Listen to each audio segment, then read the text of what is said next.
Now, I need to remember how to do this, Tom. Okay. Hey everyone, and welcome to the HTA podcast. We're back after a long absence. I'm your host, Sam, joined once again by Tom. How are you, good sir? Sorry, it's a bit dusty here. It's a bit dusty here. Not done this in a while. Jeez.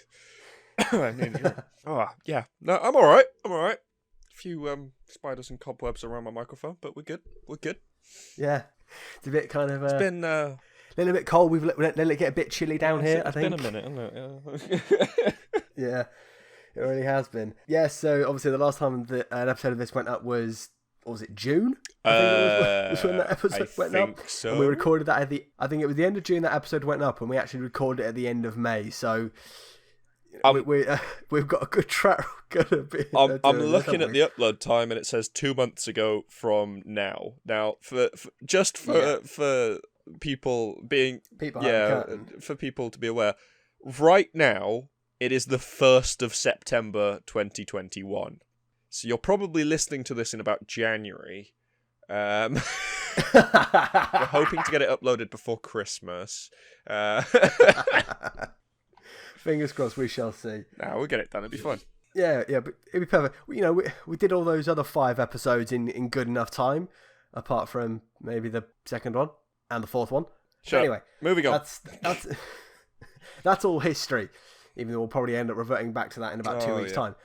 So what we thought we'd do is, a lot has happened since the last episode, and basically Tom and I are going to be doing a catch episode. We're going to be talking about what we've been watching and playing since the last episode, and also there's something I want to bring up that was fairly recent that's also very exciting. So we'll begin with Tom. Tom, we'll start with watching. What's the most recent thing you've been watching? Well, What If is currently a thing on Disney Plus, isn't it? Yes. I feel like you were going to link into that. I thought I was. That actually was the first thing on my list. You've read my mind. I thought so. It definitely seems like your type of show. And I've been watching a lot of that. Obviously, Loki has been and gone. Yeah. I watched all of that. Not really sure. Was Winter Soldier finished by the time we got round to doing the last one? I say Winter Soldier. Falcon and Winter Soldier. Is that done? I think we're waiting for the last episode to come out. As far as that's been and gone. I'm thoroughly impressed with all of these. It's all very Marvel, isn't it? It's all Disney Plus. It is. And I finally got round to watching Superstore for the first time. What the hell is Superstore? How to explain Superstore? It's one of those shows. Think Big Bang Theory, but instead of everyone being a really smart scientist and it being filmed in their apartment, everyone is a floor worker in a American superstore. Are there the same types of personalities that are on the Big Bang Theory? You could say that. I mean, it's very much down the sort of Office and Parks and Recreation sort of style. So you might not hate it. Well, I've been meaning to watch Parks and Rec for a long time. That's not too bad either. But if it's anything like Big Bang Theory, I will hate it with my guts, because that's an appalling show with appalling characters. Do we have to bring up the "this is an opinion" sign already? We're not even 5 minutes in. No, we don't, because objectively, it's an opinion. There's a reason there are multiple video essays on YouTube showing that those characters are adorkable misogynists and perpetuate some disgusting attitudes. Okay, I accept this premise. Very good. As long as we're accepting reality here, that the writers were so bad that they wrote some just frankly awful characters. Okay. Yes. From an objective standpoint, I understand and I fully agree with where you're coming from. 40 million an episode. Yeah, Friends earned a lot per episode, and that doesn't mean that any of them are actually good. Oh, yeah, there's something else that came out recently since the last episode. The Friends reunion. The reunion thing. Nice link. Didn't even plan that. That's clearly my professionalism standing out. It's back. Let's go back to what we know, then. Let's go back to the Marvel thing, because I don't want to talk about What If. Oh, right. Here we go. I feel like this is going to be a lot of questions for me. No, I wouldn't say that. It's not much of an interview as the second half of the last podcast was. The last 3 podcasts have been. No, the last 3...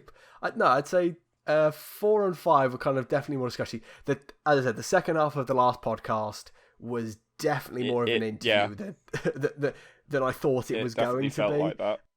But yeah, so right, here's my thing with Marvel's What If. So I was really, really excited for it because the first episode. So I think because we're it's obviously still partway through it, we should look to spoil it as little as humanly possible. But what is not a spoiler is obviously with the concept. With of that the being episodes. said, when this comes out, surely enough time will have passed. I'm not happy with your concept, with you thinking it's going to take me several months to edit these. I'm not happy with that, Thomas. I'm just going off your previous track record, that's all. Pot kettle much. How long is it taking you to write those that animation and that? Well, other given thing? that it usually takes about 5 years to write the screenplay, and I'm already about 30% done, I'd say I'm doing pretty well. I think you'll find, mate, that the writers of Suicide Squad would beg to differ. 6 weeks, I think it took them to write that. Yeah, and it shows. Not the point. That is exactly the point. Oh dear, you can't come at me with Suicide Squad. Come on, at least pick something decent. Okay. Duke Nukem Forever then. That took 18 years to do. Right, back to the point. We're anyway, tangenting right. again. So, I mean, that's as we said, that's the entire point of this sodding true. podcast. Right, Marvel's What If. I was really excited for the first episode because the first episode, as I've said in previous podcasts, about my love for this character is obviously features Peggy Carter and what would have happened if she had been the one injected with the serum. Now, I haven't watched the other two mainly because I got a bit of a kind of bitter taste in my mouth after the first one. I think I like the second one. The second one, What If T'Challa was Star-Lord? I think it is, isn't it? And then episode 3 wasn't it What If the Avengers hadn't... Was it if they hadn't returned after the snap, or is it if they hadn't... No. The third one, what is it? What it was. I'm trying not to give too much away, because obviously you haven't seen it, and like you said, this could potentially just come out next week. What? How do I explain it? So, it was something about Nick Fury and the Avengers. I can't remember what the exact premise is. No. It's at the bare bones of it. Oh no, I can't actually tell you that because that would ruin it.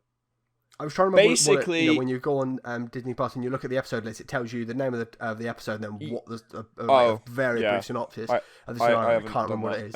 No, it basically so the Iron Man 2, Iron Man 1, Iron Man 2 scenario. I can't remember which one that is. The one where he's in the donut.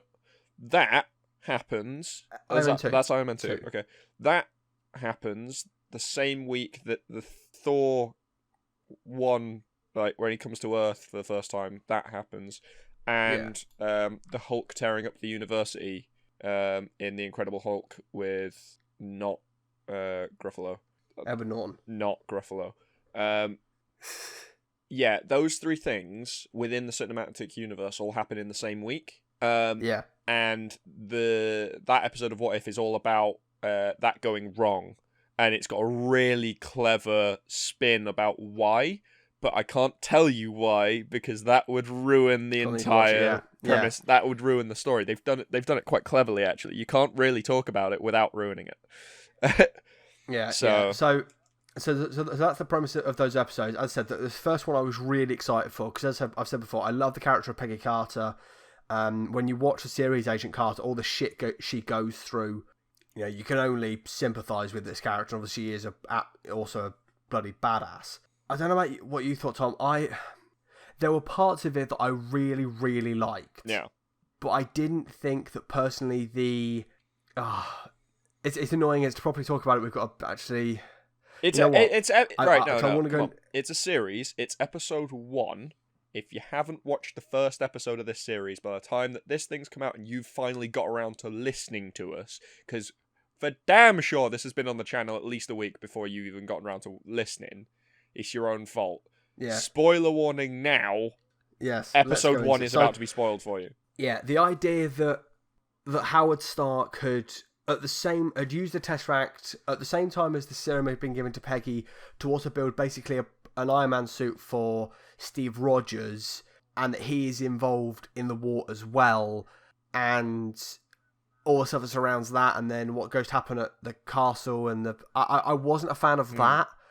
I thought, perhaps, with it's a bit of a, obviously because the whole idea of the series is, Marvel Wright is getting to have some fun with the established canon, and I'm absolutely happy for them to do so. Have fun with, what if, obviously the second one is what if T'Challa was Star-Lord. That's a really, really fun concept.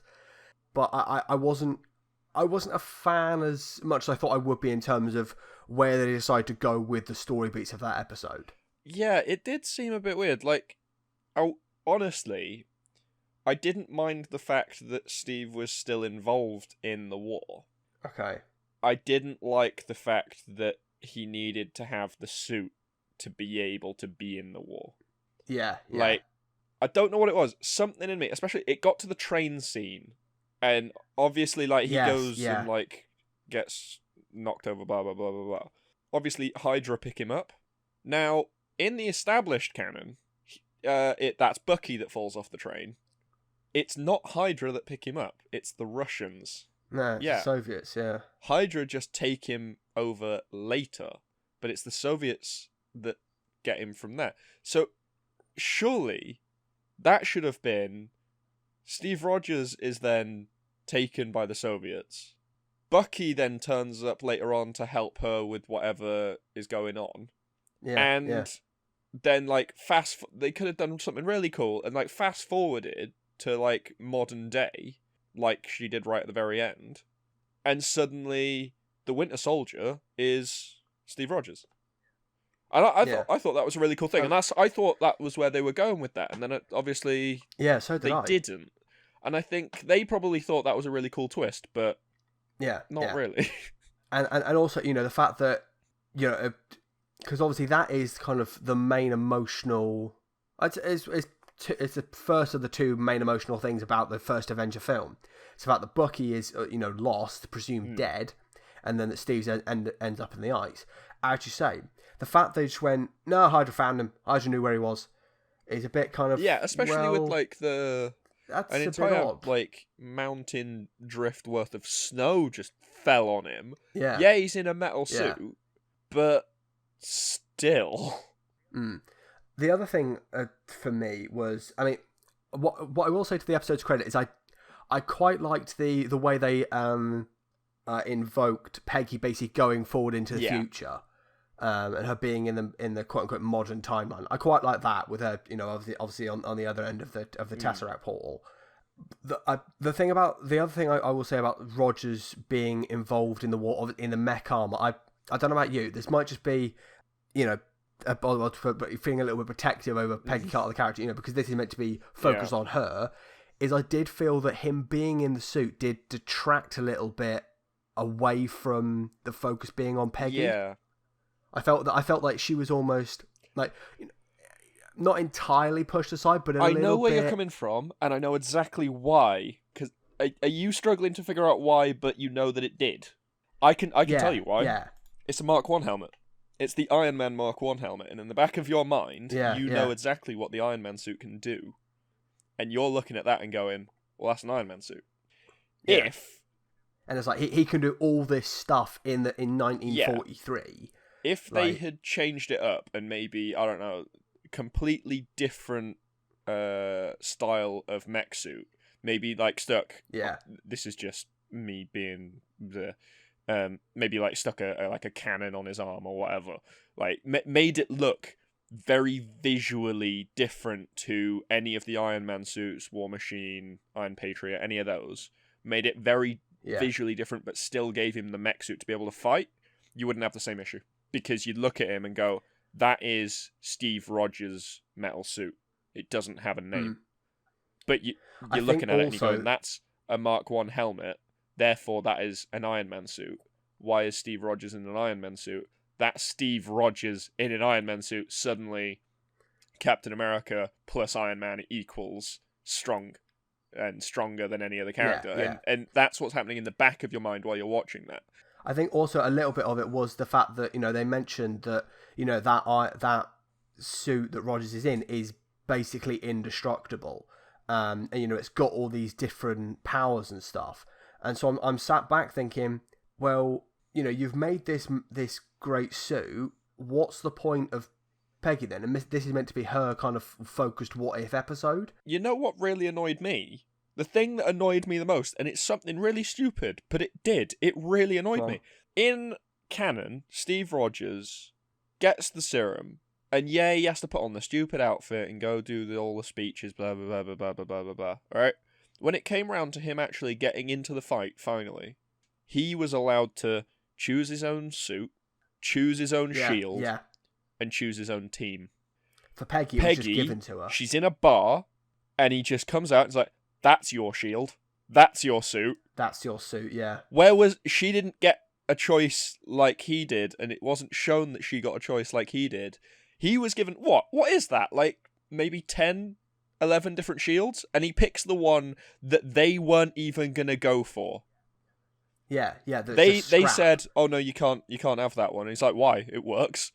I like this one. This one works really well." And everyone said no, and he was still allowed to do it. But she just gets handed one and says, "That's what you get." I don't know. It's probably the feminist in me, but I don't know. I didn't like that. No. No, I also didn't like the fact that because I understand that kind of they've got to be a little bit quicker through things. They're only, I think, 35-minute long episodes. Yeah. So they've got to be a little bit quicker in terms of, how they get to the end point they want to get to with this whole concept. But I also felt along those lines, right? We could have had a little bit more time, of, as you say, of Peggy actually, choosing how she wants the uniform to, what type of shield she wants, or what type of sidearm she wants, or something like that. Because I felt maybe there was a little bit too much, because she has quite a few moments where it's her just basically taking on the entire German army. Like for example, this kind of ties into the maybe not wanting Steve Rogers in the suit to be in there, like the whole fighting the Luftwaffe alongside the RAF over the skies of what is either southern England in 1943. Or over the skies of France and Germany. Yeah. No, I see what you mean. Like, it's almost like they looked at it and was like, well, she doesn't seem powerful enough. Let's do this. But they did it completely wrong. Instead of boosting the bits that they should have done and made her look more powerful and sort of self-sufficient in the bits that they should have done, instead they were like, oh no, we'll just, we'll throw her out of a plane and she can just attack pilots in midair. Yeah. While ignoring all physics whatsoever. And then she'll land and be completely unharmed. Like, I get that, like, Steve Rogers used to jump out of a plane all the time. But even back then, during the war, when he was jumping out of planes, he still took a parachute. It wasn't until modern times when... that he just landed on the, on the floor with seemingly no broken bones or anything like that. And I mean, even with... when is it Winter Soldier? He smashes the glass, he jumps out of the elevator and free falls out of the shield building through the glass ceiling and then slams into the ground. He is still hiding behind that shield and he gets up as if he's injured and then walks it off. And that was 3 stories?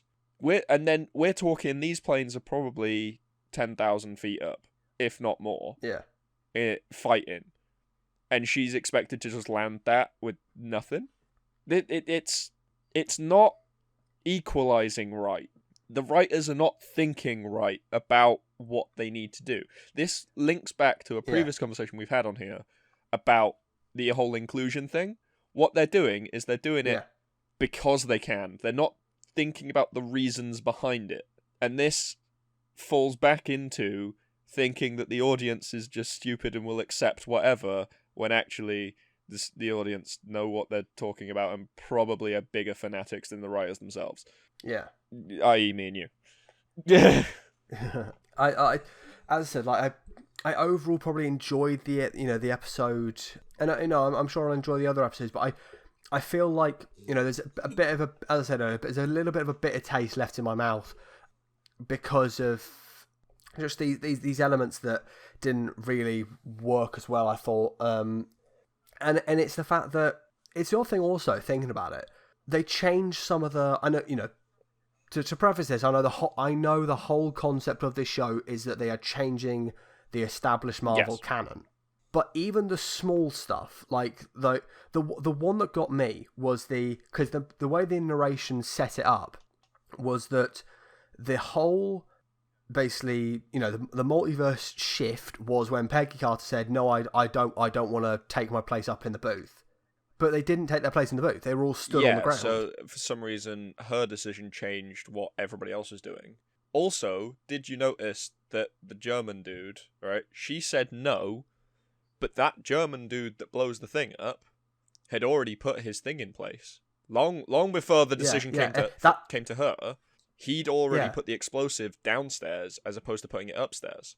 Yeah, like it was a briefcase instead, and then it's just a piece of the flooring. Yeah. It's like, well, hang on a second. That makes it seem like it's an inside job.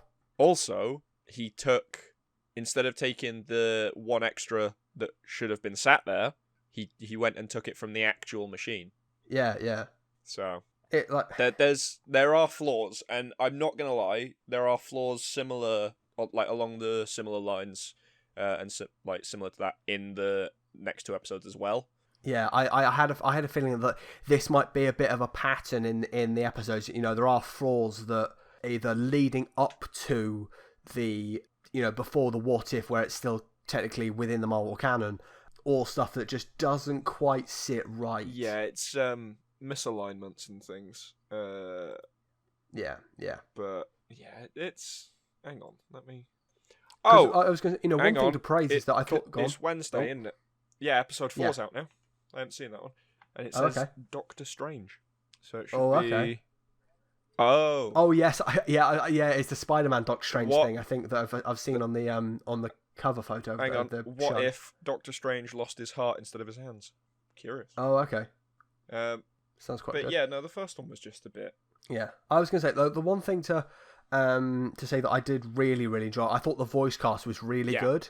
Yeah. Obviously, the one glaring omission is that there's no Chris Evans as that was Captain America. Weird. Yeah, that was always. I think it's the fact that for me, I couldn't quite get over it. The fact that every other character their role was being reprised by the actor. That was the one thing I couldn't get in episode 3 that you won't like. Yeah, so I'd imagine Robert Downey Jr. is not in it. I don't think so. It's the fact that I think it's also because you can get voice actors that sound very close to the actual on-screen actor. Like for example, I think in some of the Lego games and all that kind of stuff, the voice actor that does Tony Stark is actually quite good.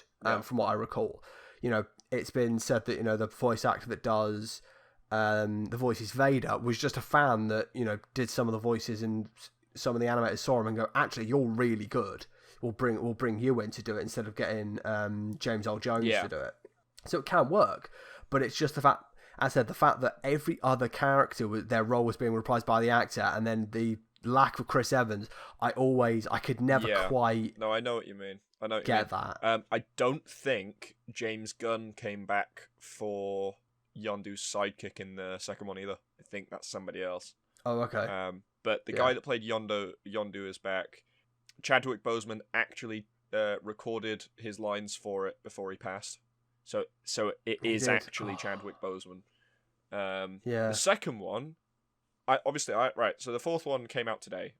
I haven't seen that yet. Out of the first 3, the second one is my favorite. The second one they did so cleverly, so cleverly, and it's so funny. There are some really funny moments in it.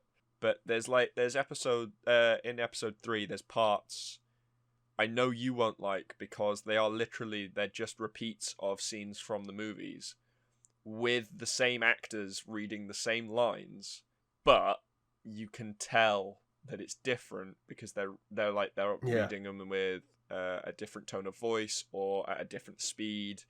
Like the conversation with Fury and Stark in the donut shop. Yeah. That is a scene that is revisited, and Fury just doesn't sound right. It feels like he's rushing the conversation compared to watching. Obviously, I mean, obviously, because it is two different mediums. One's animation, one's live action. I can get it, and they're filmed however many years apart. It was like 10 years ago now, or something like that. Yeah, it was like 2008. I think was Iron Man 2. I think. So I do get it, but like they use the same. It's the same actor. It is Samuel L. Jackson. It's the same person saying the same. Like the words are the same. It's the exact same lines. It's the same actor, and it's supposed to be within the same environment and the same scene. But So just to clarify, so 2010 was when Iron Man 2 came out. I was 2 years off. I think 2008 was the first one. Was the first Iron Man movie. Oh Jesus, it's 11 years then. Yeah, it's mad. But actually, can we just quickly bring up something I only really I want to say I don't want to say found out, but came to a realization a couple of days ago, and it shocked me. And that's so on the topic of Iron Man 2. Yeah. I didn't realize that, or had forgotten that Samuel Jackson is 72. How the fuck is that man 72? Nick Fury, he can't die. He looks incredible for his age. Yeah, he does. He looks like he's still in his 50s. Something that a lot of people in our generation are struggling to come to terms with is that we've grown up with a very set selection of actors within media, such as RDJ, Jude Law, Will Smith, Samuel L. Jackson. Like there is a very set group of actors that we've grown up with, and they are all now old. Like RDJ's 56. I didn't even know he's that old. Samuel L. Jackson. I was looking at Samuel L. Jackson was in the same year as my nan at school. Christ. Yeah. It's mad. Some of the older actors as well, we don't realise, was still around when like air raids were happening. Like some of them have lived through like World War II and whatnot. It was mad, and yet we don't do we half the time we struggle to realise this purely because they still look essentially timeless. Like The other one, because I watched sorry to cut you off, mate. I watched for the first I rewatched and then watched for the first time subsequently. Wreck-It Ralph and then Ralph Breaks the Internet. Oh, okay. And obviously, the second one's not so great. First one's still amazing. And I was looking through the cast and I was like, because one of the main cast in that is Sarah Silverman. I was like, how old is Sarah Silverman? She's 50. How the fuck is that woman 50? I thought she was doing comedy for a couple of years, but it's like Jesus Christ! They all look great for their age. Like, what was the? Hang on, I'm just gonna. This is our moment of the podcast where we just have a crisis about how old people are. Like Will Ferrell's 54. Like, how the hell? It's mad. It's crazy. I was going to segue from that, and I can't remember what. That was it. So just one final thing on Marvel's What If, because you mentioned it in terms of the way that the lines are delivered in episode 3. What do we think of the art style of the animation style? Because I thought I'm enjoying it. I quite liked it. I mean, the one thing is, again, looking at episode 1, the faces aren't quite right. And obviously part of that does come from it being a stylized animated cartoon. That continues through. I'm telling you now. But do you know what I mean in terms of you know exactly what the actor's face looks like, and it's not quite right. No, I know what you mean. It's like when you're playing Battlefront 2 and you go to Anakin and he's wearing his Clone Wars outfit, but it's Hayden Christensen's face. Yeah. It's like, that doesn't look right. Odd. That doesn't look put the animated face back on, or put him back in other robes. Don't cross over. It's weird. Yeah, with Kenobi, you can put Ewan McGregor in the outfit from the cartoon. He looks fine. Yeah. I think that's more because they based. Yeah. I think there was a deliberate choice, wasn't there, when animating the Clone Wars to go, let's base it off this person, off Ewan McGregor's actual face instead of poor Hayden Christensen. No, I like the art style because it's almost like it's like the original sort of cartoon style, but it's also sort of mixed in with it. Like I was getting very definite like anime vibes from it as well. From like, Okay. well, not necessarily like the characters themselves, but from like the backgrounds and some of the like the set designs and stuff. Especially later on, Yeah. there's a couple of scenes where the backgrounds look like they've been hand painted, which work really well actually. Like some of it looks really cool, and yeah, it was I don't know. I think it feels like they're like Disney in general are trying to lean into the whole anime segment quite a lot, but they're like slowly like teasing it in places, because obviously there's the whole thing with Star Wars. What's its face? Visions. That's supposed to be an entirely anime designed thing. And I think I'll probably enjoy that as well. Going off how I feel about this, because it's already... My biggest issue with anime has got nothing to do with the actual art style itself. It's literally because of the stories, and I struggle to follow them. Like we've been over this several times in a few different podcasts. We've been over this, I think because of it's already like a pre-established universe, and I already know the rules with the universe and what's happened when and whatnot. Like, I think I'll have the same reaction with Visions that I've had with this, and I think that all. Yeah, it's interesting you mentioned the painted backgrounds, because that's the one thing I was going to say a little bit different in terms of it, the animation. So it looks like it's kind of a mix between, as you say, the old Marvel cartoons, but also it seems like they've based off a lot of concept art type stuff. Like, when you see like concept for like the Avengers movies and all that kind of stuff. This isn't the first time Disney had done this. It's alleged that the Star Wars Rebels art style was based off some of the early concept art for Star Wars. Whether it succeeded in that is up to your personal belief. But I definitely get a hint of kind of concept art and hand drawn feel to it, as you say. Well, I don't know.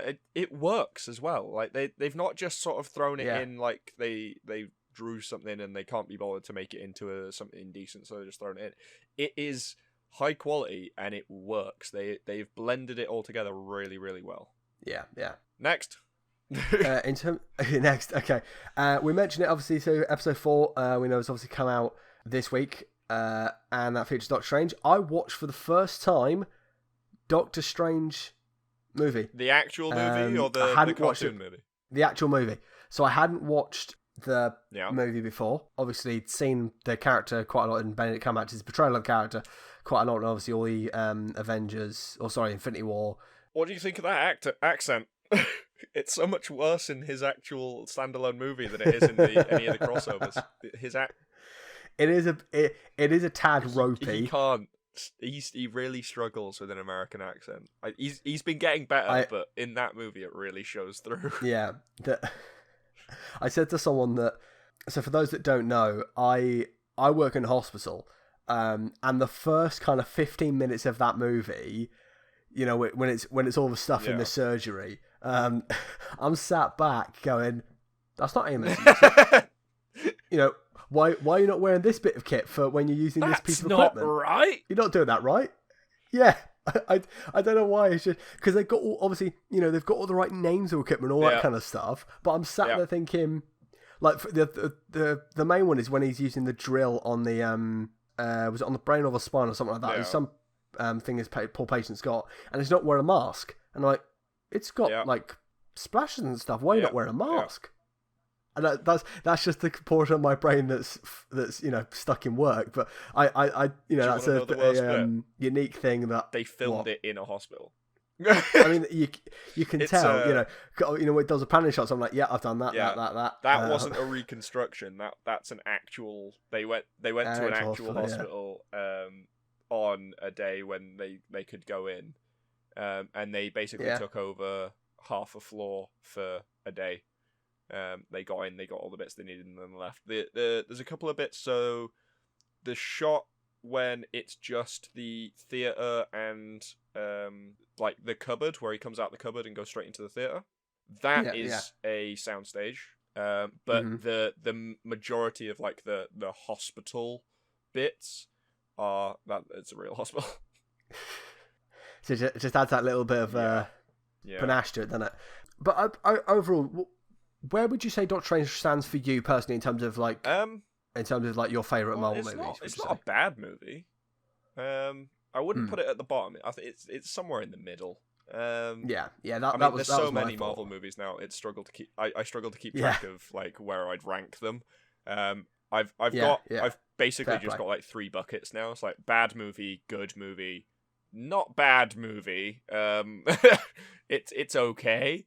And I think that's where I'd put Doctor Strange, because obviously the Doctor Strange story is just a bit of a weird one anyway, because it's like because that was the first kind of time we've properly seen quote magic injected into I guess Thor as well, but I mean in terms of like actually based on Earth, the magic bit embroiled, because before that the whole world had been more grounded. It's not even that though, because it's probably one of the first characters that you meet and you're supposed to hate them. He's supposed to be someone you as a viewer are not supposed to like, because that is how he starts his journey.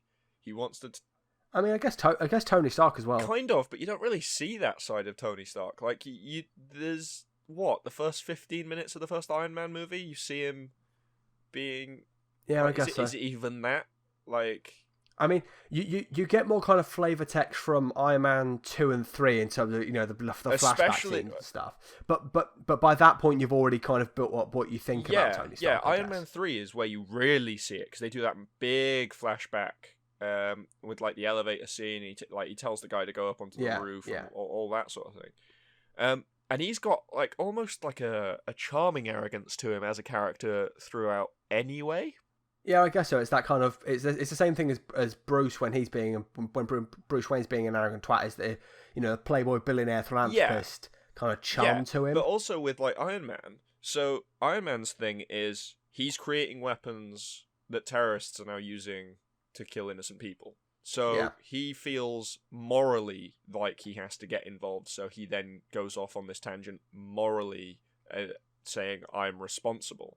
But that's not the same for Doctor Strange.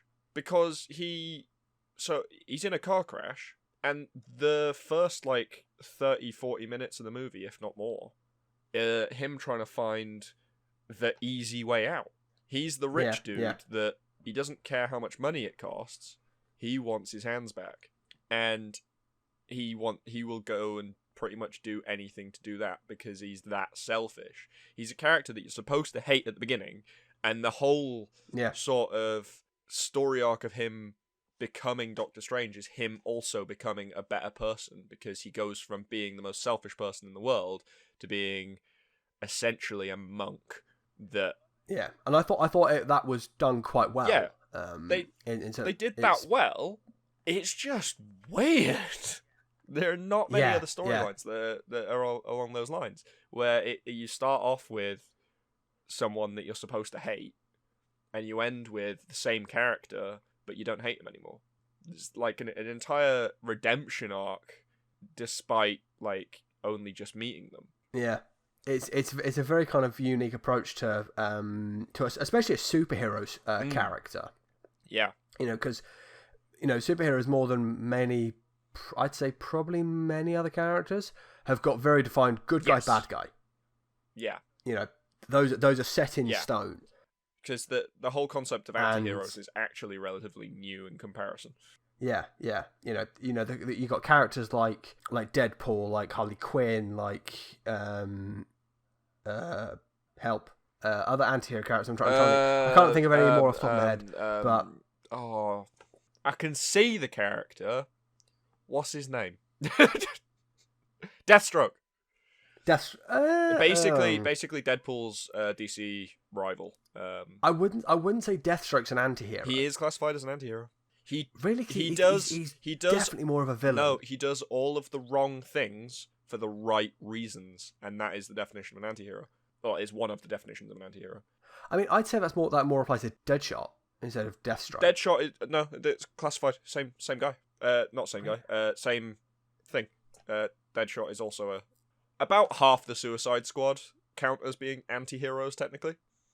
I guess so, yeah. Because they're either doing it for themselves, or they're doing it for good reasons, but they're doing bad things. So, like Punisher as well. There you go. Punisher's another one. He goes and hunts down criminals, but what does he do? He then murders them himself. Like it's a bit of a blurry line when it comes to anti-heroes. Yeah, Deathstroke, Deadshot, because like Deadshot, he's just a mercenary. He's just a mercenary that's a really good shot. That's all that is. All he's trying to do is earn money. It's in one of the worst after credit scenes in film history. Yeah. But yeah, no. I've made you sad by bringing that up, haven't I? Yeah. Anyway, I mean, it depends on like the context of it, because if you're looking at DC Apocalypse, Joker becomes an anti-hero. That's just wrong. You haven't watched the Snyder Cut. I've just realised. Yes, because I don't want to waste 4 hours of my life watching a cut of a movie that the final version was already out, and this man decided to go and spend the same amount as the actual movie remaking because he saw all the complaints people had about the original movie and went, oh, I'm going to change them. And oh, look, what a surprise. It's actually a better movie than the original, even though the original is still a steaming pile of shit, and I reckon the Snyder Cut's still a steaming pile of shit. You'd be wrong. So he used about 25%, he used about 50% of the original, and then he filmed another 70%. That 50% from the original film made up about 25% of the overall Snyder Cut, and he filmed the other 75% on top. Which actually, considering he spent the same amount of money, he filmed more and did more with the same amount of money. But I maintain the problem with that is that he saw all the complaints people had about the movie and went, I'm going to change them. Yeah. So he basically a Snyder Cut is meant to be a director's edited version of the film, not I'm going to go out and spend a crap ton more money. Director's cut is supposed to be that. He's gone and done his own cut. Now, honestly, I'm telling you, it is better. Yeah, but Tom, I've stumbled and it'd be better than the original cut of Justice League. Yeah. So, trust me, watch it. You right, so you know how critical I am of movies, all right? Yes. You also know James. Viewers won't know James. James is going to be on this show at some point. And he's on your streams all the time. Yeah. If you're ever tuning into my streams, it's Ghost Reach or Woodsy Spot and that guy. He is more critical. Like if you watch my streams, you know he's more critical. He is more critical than me, okay? He watched it the other day. He was impressed. Yeah. I promise you won't be as disappointed as you think you are. Well, the thing is, disappointment is a spectrum because I had no anticipation for this movie. I had no anticipation for the Snyder Cut. I saw it and went, that's a guy who's gone, okay. As I've said many times, fair enough. He had to leave the original production of Justice League for personal reasons. Not holding that against the bloke one bit. Personal reasons, come before work. Absolutely get that. Yeah. But then he's gone, right, I saw this movie, got an absolute pasting. Let me go and take all of my footage that I shot on the studio's back, on their dollar, and go, I'm going to make them spend more money to film more bits of this film. And also, what do people not like about this film? Well, we've got that and that and that and that. Let's change all this bit. And then, it's the most, he couldn't make it more of a quote-unquote perfect version. You may not like the premise behind it, but trust me, it's worth watching at least once. I promise. I don't want to waste 4 hours of my life I'm never going to get back. It won't be a waste. It will be. No, they spent how much more money doing Man of Steel 2, or Batman vs Superman, whatever you want to call it, Justice League, and Suicide Squad. Well, and Aquaman, I'll throw that in there. And how many others? And they couldn't get a consistent canon universe running. He's done it with one movie. Admittedly, that one movie is 4 hours, but so are the Lord of the Rings. Yeah, and that's why I haven't watched the Lord of the Rings movies either. Yeah, that's because you have no attention span. No, it's because I'm clever about my time. I have only a finite amount of time on this planet. I don't want to waste it watching something that I have no interest in. It's not okay. Back to the topic at hand. Yes. He's I'm not single-handedly, obviously, because there was quite a big team, but he has done what the studio couldn't do with 8 films with 1 4-hour long cut. Just watch it. God's sake. No. Back to Doctor Strange. Back to Doctor Strange. So, I can't remember what point we were making. Anyway. Somehow we got onto... onto the Snyder Cut. No, we got onto, what was it, Anti-Heroes. Yeah. Oh, yeah, we were saying how they did quite well in terms of setting him up, Stephen Strange as a dick, and then he becomes a decent character by the end of the movie. Yeah. I thought it was quite alright. But the reason I actually started watching this, and this is more of what I wanted to get onto, was because, of course, the trailer for Spider-Man No Way Home came out. Yes. And I am pumped for this movie. Just to clarify, it was leaked out onto YouTube. Yeah. And because it was leaked, the following day, the studio officially released the trailer, just to try and clear things up for people. So the initial release trailer was leaked out first. I just want to make that clear that we are aware of this. Why is that? Can I ask why is that important to clarify? Because if trailer was going to come out anyway, if the film was set for the 12th of December. They're not the same. They're not the same. The leaked one was not the same as the original release, the official released one. Well, I watched the one that was released by Sony and Marvel. Yeah. That one's the proper one. Yeah. There was a second one floating around which wasn't yeah. accurate to what they wanted to release, shall we say? Okay.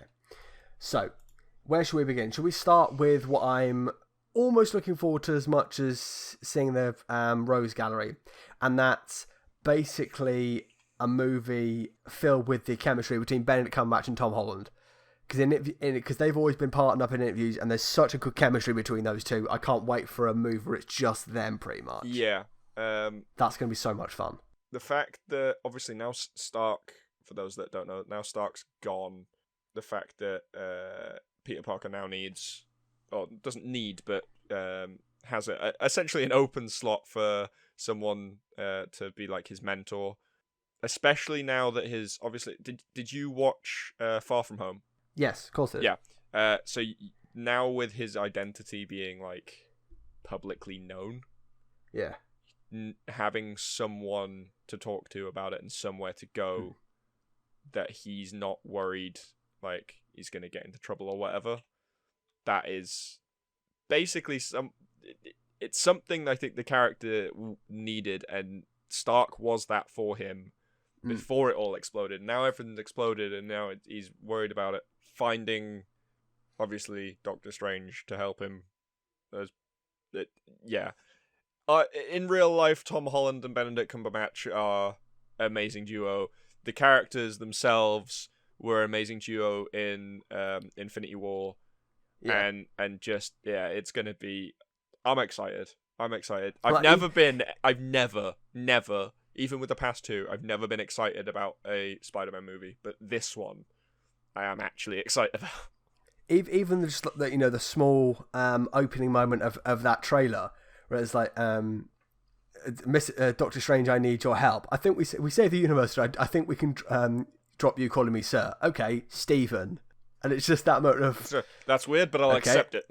Yeah, it's like, I love that bit. Also, something else that I refuse to skip over, they're bringing back Doc Ock with the actual actor that played him. Yeah. I love that. Like, oh my god.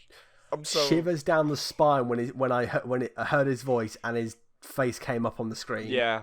Oh my god, he's actually back. Holy shit. There was a lot of talk as well about it being a multiverse crossover with... Yeah, Garfield and Maguire. Yeah, which, given that he's there, and Willem Dafoe as Green Goblin as well. Is also Green Goblin or reportedly... Hobgoblin? No, as Green Goblin. And also, obviously we saw in the trailer some yellow lightning, and I'm like, if that's... Hang on. That's obviously Electro. I've got the trailer up right now. Yeah, there is yellow lightning. There it is. Yeah. If that's one Jamie Foxx, holy crap. That would be cool. That would be amazing. Having the enemies from all of the... See, what's quite interesting as I was looking at, obviously going through, Nerdbrain, analysing the trailer. And there's a couple of moments. So when the lightning hits... Yeah. In that frame, it looks like... I think there was an article I was reading about the something regarding I can't remember what it was, but there was something that I read showing that if you look at the particles of what's coming up, there's a possibility that's sand, and if Sandman's going to be there as well. I was just thinking, is that Sandman? Because I'm looking at it now. That does look like it, doesn't it? There could be a physical form there.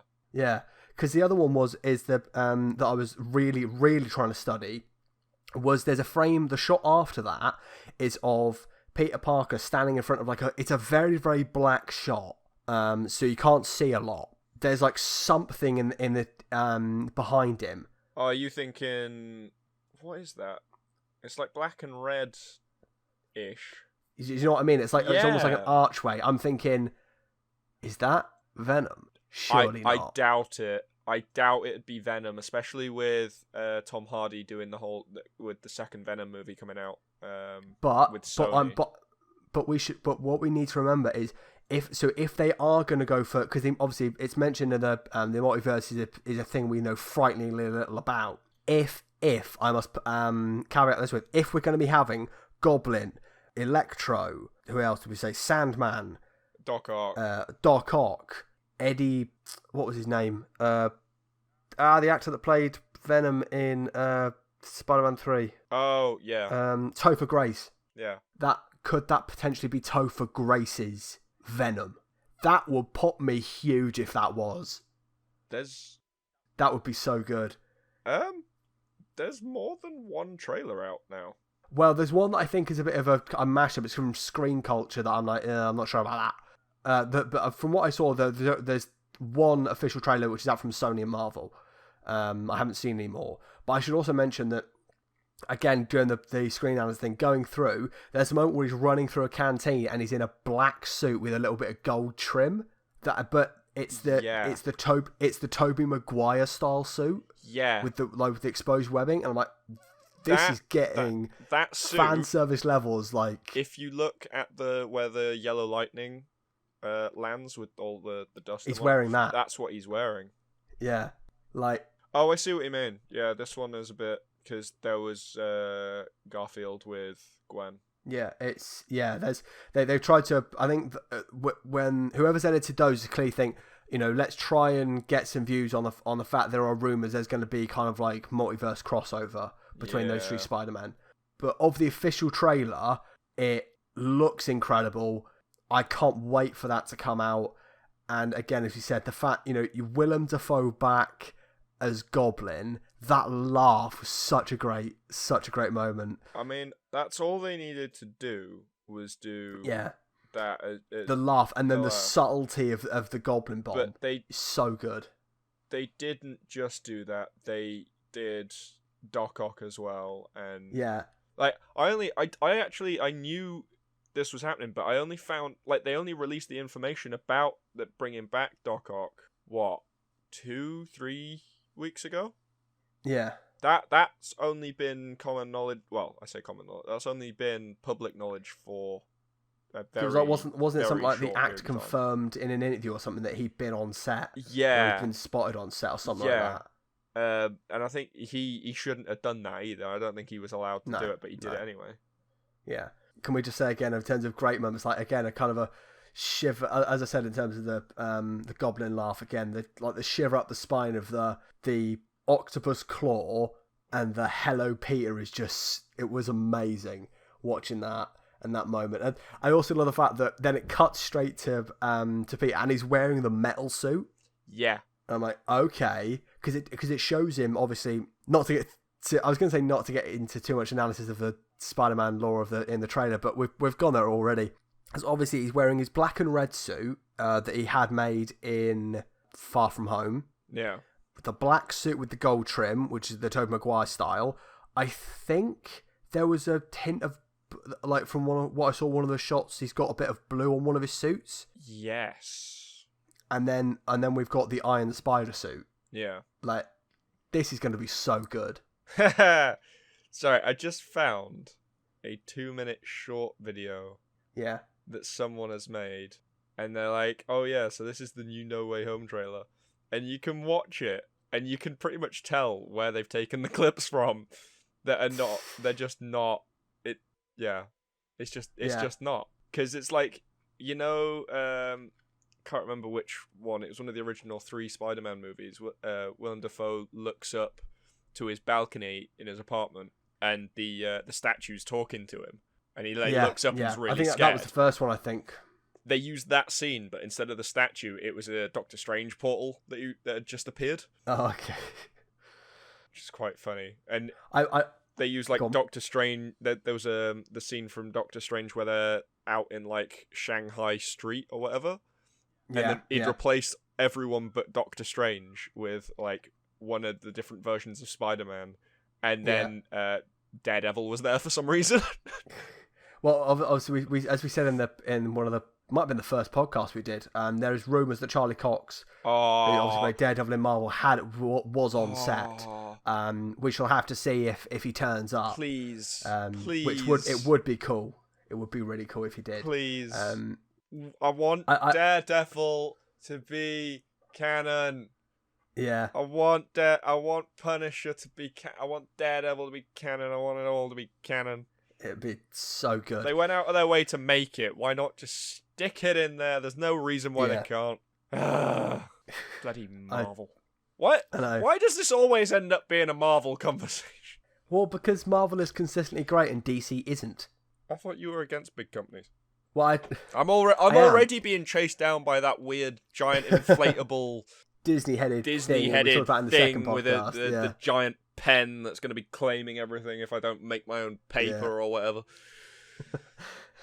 Tom, you're referencing really old. You're referencing months-old jokes and expecting people to get it. Nobody's going to understand me. Go back and watch the rest of their podcasts. Right. So I think we've touched on Spider-Man: No Way Home. Is there anything else you want to say apart from we're fucking pumped and it's going to be hopefully really awesome? like I say, I've never been hyped for a Spider-Man movie ever. It doesn't matter. Like I really wasn't interested in the Andrew Garfield ones. Well, I don't think anyone was. I watched the Tobey Maguire ones because they I mean it's the OG movies. One was good, 2 was good, 3 was and then obviously Andrew Garfield turned up, and I was like, oh, okay, so they're just doing a reboot, and the thing. Can I just say one thing about those Andrew Garfield movies? Yeah, like they're crap, and this is a very interesting point that I saw one of the reviews touch on. Reading review retrospectives on some of these movies, and I was like, look, there's one good thing about those movies, and that's the on-screen chemistry between Emma Stone and Andrew Garfield. That is the one redeeming element in those movies because they're so good. Yeah. But it's just a shame that Andrew Garfield's portrayal of Spider-Man is not good because he's too cool to be Peter Parker. I think skateboarding around and all that kind of stuff. I think I've said this before. Like it's Tobey Maguire was really good at Peter Parker. Yes, I think you said that. Yeah, Andrew Garfield was really good as Spider-Man. Yeah, but Andrew Garfield can't do Peter Parker, and Tobey Maguire just didn't do a decent enough Spider-Man. It even if you watch the films, they're good films, and the portrayal was quite good, except for the fact that you forget that it's Tobey Maguire. You forget that Peter Parker and Spider-Man are the same person because they feel like two different people, and the way you want it to be the same. You want to know that it's the same person both in and out the suit, and Tom Holland does that really well. Yeah, because he's essentially just still playing Peter Parker in a suit. He just doesn't use his name. Well, it's that thing, isn't it? It's the Tobey Maguire Peter Parker, with the heartfelt moments and all that kind of stuff, and then the quipping, fun-loving action kind of Spider-Man, and you get Tom Holland. He's so good for not just what they need in the Marvel universe, but as kind of a portrayal of Spider-Man. He's so good. Yeah, 100%. But I was going to ask, so were you not? You said this is the first Spider-Man movie you've been really, really pumped for. Yeah. Were you not for the first? Nope. Tom Holland movie for Homecoming? Nope. It took me 8 months to get around to actually watching it after it came out on DVD. Oh wow! Okay. That's not even after it was released in cinema. That was after it came out. Yeah, after it came out on DVD. On DVD, Blu-ray, whatever. Yeah. Because obviously we went to see Far From Home in cinema. Yes. And... Reluctantly, I said yeah. Yeah, it's great. Hang out with friends. It'd be a fun time. But it's looking like still yet to see, touch wood, still yet to see the home No Way Home, but Far From Home is probably looking like the weakest of those films. It's still fantastic. Far From Home was, I mean, it felt like a mini movie. Was it even 2 hours long? I need to check though. What was it? I don't know, actually. Far From Home, literally 2 hours 10 minutes. So only just. Yeah. It felt like a mini movie purely because like they hardly did anything in it. It was very much one issue, then another issue, then something random happened, like S.H.I.E.L.D. turning up, and then there was a big issue, and then they solved the big issue, and then they all went home. I mean, there was some definitely, as I said, I thought it's probably the weakest of the three movies so far. Obviously, we haven't seen, based on the hype I've got basically for this third movie, it's probably taken it above Far From Home. I really, really still enjoyed Far From Home. I thought it was really good. The Peter Parker making his suit in the Stark plane, yes, is such a great moment on its own. Yeah, anything to do with Happy in that movie that Happy was there for, so John Favreau. Yeah. Just yes. Yeah, I think they were my favourite bits. Also, when he walked into the room and like Jake Gyllenhaal was stood there, and he was like, "Okay, who are you?" And he's just there in his big gold outfit, and then he picks up like the helmet and stuff. And it was weird though, because I think somebody said while we were sat there watching, "Hang on, isn't that meant to be the bad guy?" Yeah, I did quite like because it felt like going into it, the subversion of expectation. Going, Mysterio was a good guy. At what point is he going to turn? Because obviously Mysterio is pretty much, I was going to say he's the Spider-Man's greatest villain, but cool, there's quite a few that could take that title. It would depend on which area of the universe you're looking at as well, because which iteration. Kingpin was quite a big one for him. Doc Ock obviously, because a personal connection with Peter. Goblin, Venom, because Venom knows everything that Spider-Man's I think it's all dependent on the sort of what it, like you say, which iteration it is. I was just thinking actually.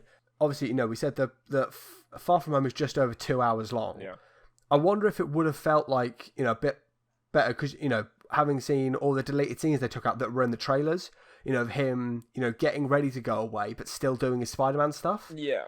Maybe it would be seen a little bit better by yourself, possibly, if that had been stayed in. There's a bit of more of a feel. Because it did feel like, not really doing a lot of kind of saving New York. Yeah. And he didn't, it didn't feel like, what have you, it doesn't really feel like you've done a lot to kind of earn a vacation here.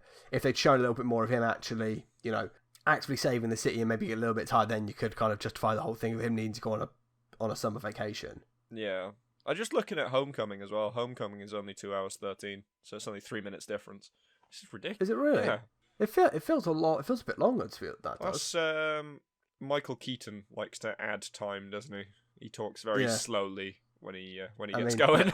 I don't mind that because it's Michael fucking Keaton. The man's incredible.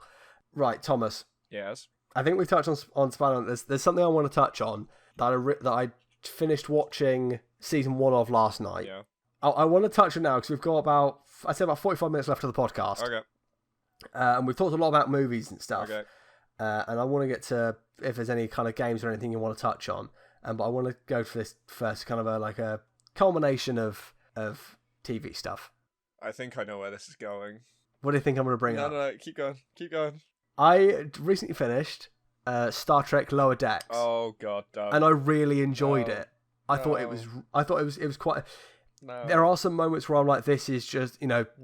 It's kind of not enjoyable. I've overall I quite enjoyed Lower Decks. I thought it was quite good. Had this conversation on stream with Ghost with James before quite a few times because he likes it too, and I am sort of a diehard original. It stick to original track kind of. Yeah, you're probably the most kind of Star Trek loving person in that I know. Yeah, and I mean I do have like a couple of complaints, as I said, about Lower Decks. It's not a perfect show. There are kind of too many slapstick moments and like cringe moments I don't like, and also the fact that a certain character from Next Generation is made to look like a good bloke, even though we know he's a massive twat. Yeah. You found Riker then, did you? No, I don't know. It just feels. Talk to me. Because it's like a therapy session for you of why do you not like Lower Decks? Well, I think it's because it's not made by anyone that has worked on any of the other Star Trek shows. Not really. Like, it had some of the similar concept artists, and a couple of the producers are the same, and like it's obviously it's the same studio, but it just feels like a load of new people have come in, looked at maybe, I don't know, the Star Trek movies or like 1 or 2 episodes in the series, not really understood the concept that Gene Roddenberry put forward, and then has gone, you know what, we're just going to do our own thing. Like, I have the same feelings about Lower Decks that I have against 343 and what they did to Halo. Okay. New people coming in, not really having any idea what the fans of the franchise want, need, like, or whatever, and they just come in, they go, no, our ideas are better than yours, and then they go off on one. Because the whole concept that it's based on is wrong. Now, I know, because this is going to pop up at some point, I know it is meant to be a spoof show. I am aware of this. I still hate it. Because it's the whole premise, like, I know they've done it on purpose, and I know they've done it on purpose, and I know they did it on purpose to annoy people, and they've succeeded, because the whole premise of the fact that depending on what your rank is dictates what shit level on the ship you work on is wrong. It's just wrong. It's not how it works. You're also not allowed to drink on duty. Episode 1. Drunk. First introduction of the primary female character within the series. She is drunk. Within 15 minutes, she sliced a big chunk of skin off a fellow officer. Does she get reprimanded? Does she? Hell. It's just, no. I don't care if you like Lower Decks. You can like Lower Decks, but I don't. I'll put it this way. So, I'm sitting in my corner. Okay. So, first of all, the reprimander thing, we know, it gets hinted in the latter part of the season why she doesn't get reprimanded. Oh, what a shame. Also, I never made it that far. I made it 3 episodes and was like, nope, not doing this. Oh, really? I'm done. Oh, okay.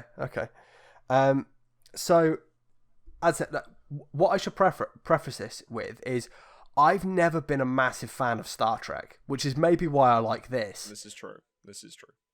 The most amount of Star Trek I've actually watched is I've watched all 3 of Abrams' movies, and I feel for you. I've watched a little bit. I think I might have watched like half an episode or something of like Next Generation or something like that, and I watched like the first 2 episodes of Discovery. That is my exposure to. So you picked Star Trek. all the bad bits. You've literally picked all the bad bits of Star Trek and gone, yep, that's terrible. It's like you've strategically picked out the exact bits that, like, all Trekkies are ashamed of, and gone, I'm going to judge it on these bits. Well, I was going to get to that. You said about it's not in lines with Roddenberry's vision. From what I heard, the most beloved stuff is like Voyager and Next Generation. Oh, Voyager was terrible. Which don't follow. Next Gen.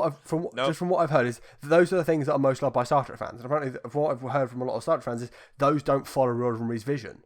Well, that's not true. Roddenberry was part of the team that made Next Generation. He died halfway through season 3, I think. So that's not true.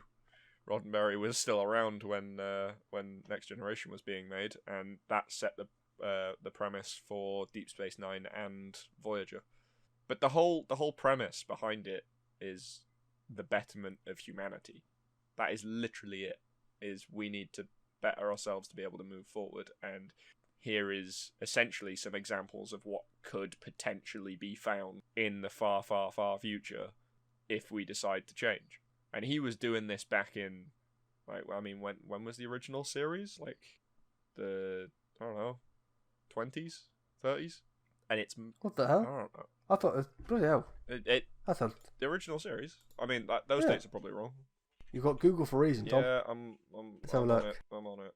60s, sorry, 60s. I was going to say the 20s and 30s. That's a. Are you sure about that? No, I'm not. I wasn't. I'm Clearly. Viewers of this know that I'm not awake ever. But yeah, so like he was doing all this back in the 60s, all right? We hadn't even been to the moon yet. Season 1, episode 1 came out 1966. We hadn't even been, as humanity, we hadn't even been to the moon yet. And he's writing and producing a show of humanity that goes to other planets. And it's an inclusive show as well. Like, there have been many interviews and many other things that point out that actually, with like, because a lot of people will watch it and they'll watch the original series and be like, oh, well, that's not very inclusive because obviously, sort of this is going to sound really harsh. The women don't have main roles, even though Uhura, a black woman, is up front on the bridge. Now, there was supposed to be 2 others. The studio overruled Roddenberry on that because they said it was unrealistic. That was 1965. Yeah. The studio did that. And that's actually, if you watch, it's a documentary done, it's Leonard Nimoy's son, about Leonard Nimoy being Spock. I think it's called I Am Spock or something like that. And it's Leonard Nimoy did a few things with his son, and then his son did, like, if you watch Big Bang Theory, you see his son come in and talk to Sheldon about that. That documentary does exist. It is a real thing. Big Bang Theory sort of, they used each other to sort of boost up, because if you watch the actual documentary, a couple of the actors from Big Bang Theory are sat on the Big Bang Theory stages talking about how it sort of Leonard Nimoy's acting career actually helped them get into acting and get into sci-fi and all that. So, but in those interviews with Leonard Nimoy, he goes through all the stories of what the studio actually had to do to overrule Roddenberry about a lot of different things. One of them being not having too many women on the bridge, and another one being the studio. Well, the costume department had to report to the studio before they could go to any of the producers or the creative directors on the sets because of reasons, which is why some of the outfits are a bit weird back then. And as it went forward, obviously after season 3 it got cancelled. When he brought it back with Next Generation, you quite clearly see suddenly all of the previous issues that he was having with studios. Well, maybe not all of the previous issues, but the majority of the previous issues that he was having with the studio, gone. There's usually 2 to 3 female characters on the bridge, whether that be main characters or background characters. Yeah. Like, the lead doctor is female.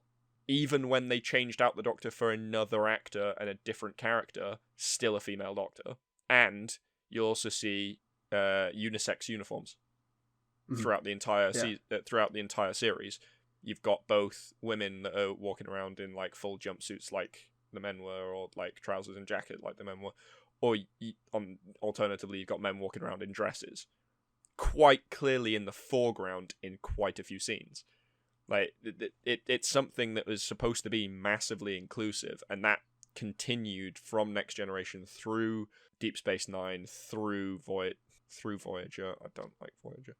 And then suddenly you've hit Discovery, and it feels like it's all a bit wrong. It's wrong because it's set prior to the original series, but it's tackling problems that the original series and Next Generation and blah, blah, blah, blah have already claimed to have been fixed. Okay. It didn't, it doesn't line up properly. And so, yeah, so like it just feels like sorry, it is a bit of a tangent I've gone on. That's with right. Star Trek as a whole it's been constantly fighting to break down barriers of like stigma around like gender equality racial equality, like everything. It's trying to be the most inclusive and essentially enlightened as it can to push like humanity forward in a fictional universe, and basically to say this is what we could be one day. And then suddenly this cartoon comes out of nowhere and basically just sets the house on fire and says, you know what? No. You see all these morals that you stand by, that like this long list of things that have been created and like essentially chiseled into stone over the past 40, 50 years. We're going to ignore that and we're going to do our own thing. Why? Because we can. And it just, I don't know. It feels like it shouldn't be called Star Trek. Do you think if it were, if they put it under a different title, I'd probably be less. I was going to say if it were just Lower Decks, for example. Yeah. Do you think you would have enjoyed it? If, the idea of this, group of people on the basically worker monkeys in the bowels of a massive warship. I mean, or a massive spaceship. Just get I wouldn't even care if they still kept it as like Federation and all that. Literally, the fact that they try and call themselves Star Trek is the thing that annoys me the most, because this name has been hardened over 50 odd years, maybe coming up on. Oh yeah, it's coming up on 60 years. Well, probably 45, 50 given Abrams' output. Well, it's 1966, so that's 40. 2011, I think, was the reboot. In 5 years. No, 2009. In 5 years, it'll be 60 years. Yeah. But yeah, this essentially battle-hardened name that has been scrutinized against and defended and like it's gone through all this stuff over these years, combating all these different issues within society, both on and off screen, that's created this massive community, and it is like you can't really get much bigger than global. And yeah, then suddenly like these new people have come in, decide, oh yeah, like it's almost like they've got no respect for what it stands for, because I don't know, for me Star Trek is more than just a show.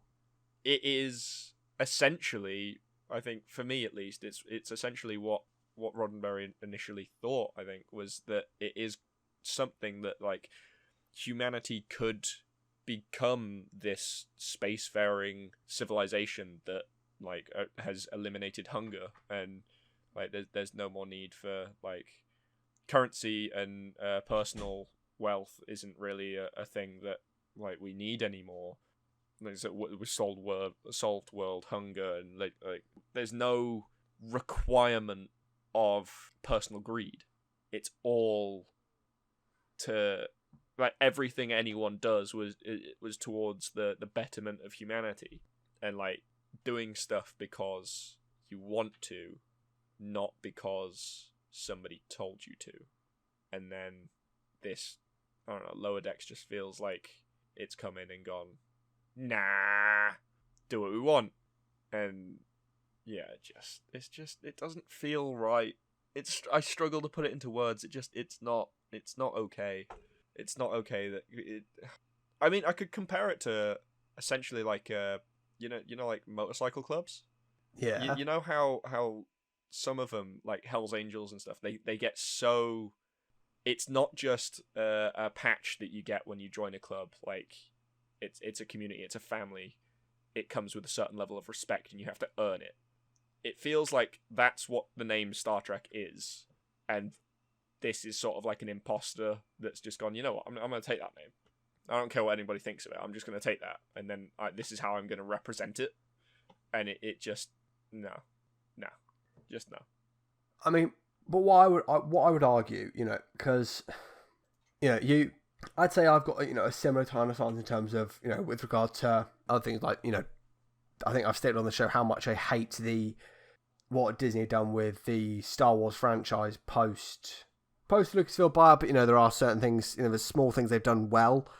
I think I've been quite vocal on how much I dislike what they've done for the most part. With Star Trek, what I would say is, and I completely get what you've said, do you not feel that, it's the fact that it went for so long without, without the, I'll say it, without the corporate greed, without, for example, because we saw, to use other like legendary licenses, for example, Transformers was, a legendary cartoon series in the 80s into the 90s. Yeah. And then obviously we get into the mid 2000s, and then they go, oh no, it's a money pit. Let's use it for explosions, and give it to Michael Bay, and he'll just turn it into a way too overly sexual, smashy bang bang CGI a-thon. Yeah. This kind of thing has happened to a lot of these kind of properties that people care a lot about. Yeah. And I think you look at because you've mentioned there that Voyager you're not a big fan of. We've already been over the Abrams-a-thons and Discovery. Yeah. So what we're trying to get at basically is it seems odd that unless I've misunderstood something, in which case please correct me. It seems odd that this series that and I'm just playing devil's advocate. As I said, I enjoyed it. I enjoyed Lower Decks. I thought it was suitably entertaining. Had a cast of characters that I no real attachment to, I'd say, but kind of intrigued to see where they go with season 2. As I said, season 2 is I think 3 episodes out at the moment, so we'll see where it goes from there. It seems that a lot of your anger towards it is you feel like this is the straw that breaks the camel's back. This is the point where it goes, let's just throw all this out the window and go from there. Do you get what I'm trying to get at? It just seems odd that a lot of it seems freaking on. It's this thing and not all the things that have gone before it. Do you see what I'm trying to get at? Yeah, it. I think it's. Is it the fanboy inside you that's hating it? I mean, I think that's part of it. Yeah. I mean, with obviously with Discovery and stuff, it's they tried. They got it wrong, but they tried. This just feels like they've actively looked at it and gone, you know what? No, we're not doing that. We're gonna take it. We're gonna throw it away, and then we're gonna take what it looks like and take its name, and then we're gonna represent it completely wrong. And it annoys me to all that. I tried watching it, but I got so angry by the end of episode 3 I had to turn it off. Just no. I do see what you mean though. Because with Discovery as well, very few people like Discovery. With Discovery, a lot of people didn't like it, and I was one of them, especially for season 1 and 2. The later seasons though, I think it is very much it felt like it was out of its time, because it went from trying to solve problems that either had already been solved prior to it or hadn't even been discussed ahead of it in a time that they shouldn't even have come up. And then suddenly, once they I don't know, did you finish Discovery? I watched, I think I watched 3 episodes and gave up. Okay. Yeah, so the later seasons, I think it's the last season, maybe the last 2 seasons, I can't remember, it's been a while, where they're actually in the future. It's the most far forward that a canon series has gone. Mm-hmm.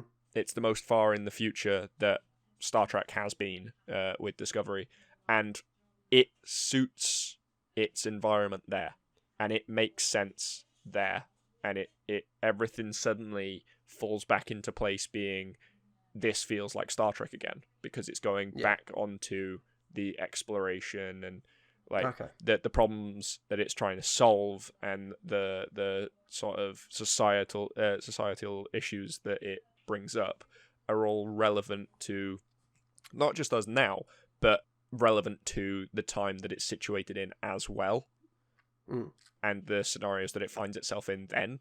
While it was still chronologically story based in the past, in between Enterprise and the original series, it just didn't feel right. But for some reason, once it's back into, it's gone further forward, it does. So I don't know. I think I'd recommend, if you're interested at all, and I know you're not really interested in Star Trek, but if anybody's listening / watching, If you are interested in it and you struggled with Discovery, I'd recommend watching it. You don't have to enjoy the first couple of seasons, but the last one, when they finally go to the future, and that is it's not really a spoiler, but yeah, once they finally go to the future, it feels so much more like Star Trek while they're there than it does when they're not. So, I mean, I guess I've in the past made the argument of you shouldn't have to wait for multiple seasons of crap to get to something good, and if and that's why I won't revisit, and that's it's fair enough why you won't revisit Lower Decks. It's quite interesting actually. You say there about the solving problems and stuff, because it's quite interesting that as a series, Lower Decks goes, yeah, we're in the Star Trek universe. All this stuff is, I guess. Again, please correct me if I'm wrong. It seems your main problem is that it doesn't really try to address any kind of societal things. It just takes it as we're in the Star Trek universe, we're in the future. That's all been sorted out. It's now about these individual persons and their kind of like their life on this starship. So I mean, I think part of the thing it was also key to mention is that apart from, I'd say, like the last episode, I think probably the last episode of season 1 leading into what's probably going to be season 2, and then that's probably it. It's an anthology TV series, so there's no arcs that span multiple episodes. So, it's only 25 minutes long, so I guess I thought, we've not really got the span or the structure of a show to go, let's address these societal issues in, as it's often been said, is that Star Trek is a view of an evaluation or a perspective on the past from the view of the future. Yeah. Because they've stuck themselves at from what seems like the very far end of the Star Trek canon and gone, this has all been sorted out, so we've not, as I said, there's not really anything they need to sort out. It seems, that seems to be where your problem lies. We've got about 20 minutes left. If you've got anything more to touch on Star Trek, please do, but I was going to move on. No, move on. Please move on. Dear Okay. God, move on. Right. Tom, we'll come back to you because I've done a lot of the speaking. What have you been playing recently? Don't say Sea of Thieves because you always play that. Well, I can't really say anything else then, can I? Is that it? No, it's been a lot of Sea of Thieves, a lot of Stellaris with the new update, and we would jump back onto Minecraft recently on the stream. Oh, okay. Really? Oh, I've been doing a lot of trucking on American Truck Sim. That was fun. Yeah. I've joined onto a little VTC, a virtual trucking company. to hang out with some people and made some friends that way, that's really good. But yeah, no, my gaming life has not really gone anywhere. Well, I was going to ask on Truck Sim because I've never really got the appeal of those types of simulation games. Yeah. Could you explain to a layman what's the, because the obvious joke is, well, if you enjoy playing Truck Sim, just go and get a job driving that truck that you can pay money from it. But what would you say is the appeal of those types of games to you? Is it the community aspect of, because I think there are online features to some. I know some sim games don't really have an online mode, but some do. Is it that more community feel? Is it it can be a bit of a calming experience. Other times it can be rage inducing. What would you say appeals you to most of those types of games? Well, to be honest, the ATS and ETS, Euro Truck 2, Euro Truck Sim 2. They're made by a company, SCS. Up until the latest update, neither one had sort of multiplayer functions. And so another company, I don't know if it was an actual company or just a group of people that decided they were going to make it and then has turned into a company since. I don't know. Mm-hmm. Basically, they made something called TMP, Truckers MP, Truckers Multiplayer. Yeah. And they run a series of servers for both American Truck Sim and Euro Truck Sim, which they basically, so that they took the maps and they work in conjunction with the games. So you have to own the game, then you can get the multiplayer. Yeah. And obviously with these games, like the DLCs are like map expansions, like they add massive areas, like different small European countries or sections of countries, or in America, in ATS, it's different states. Yeah. And that transfers over to TMP. So if like you don't own anything but the base game, it'll only allow you access to the base game maps until you've gone and got the DLC, and then suddenly you can access the wider maps.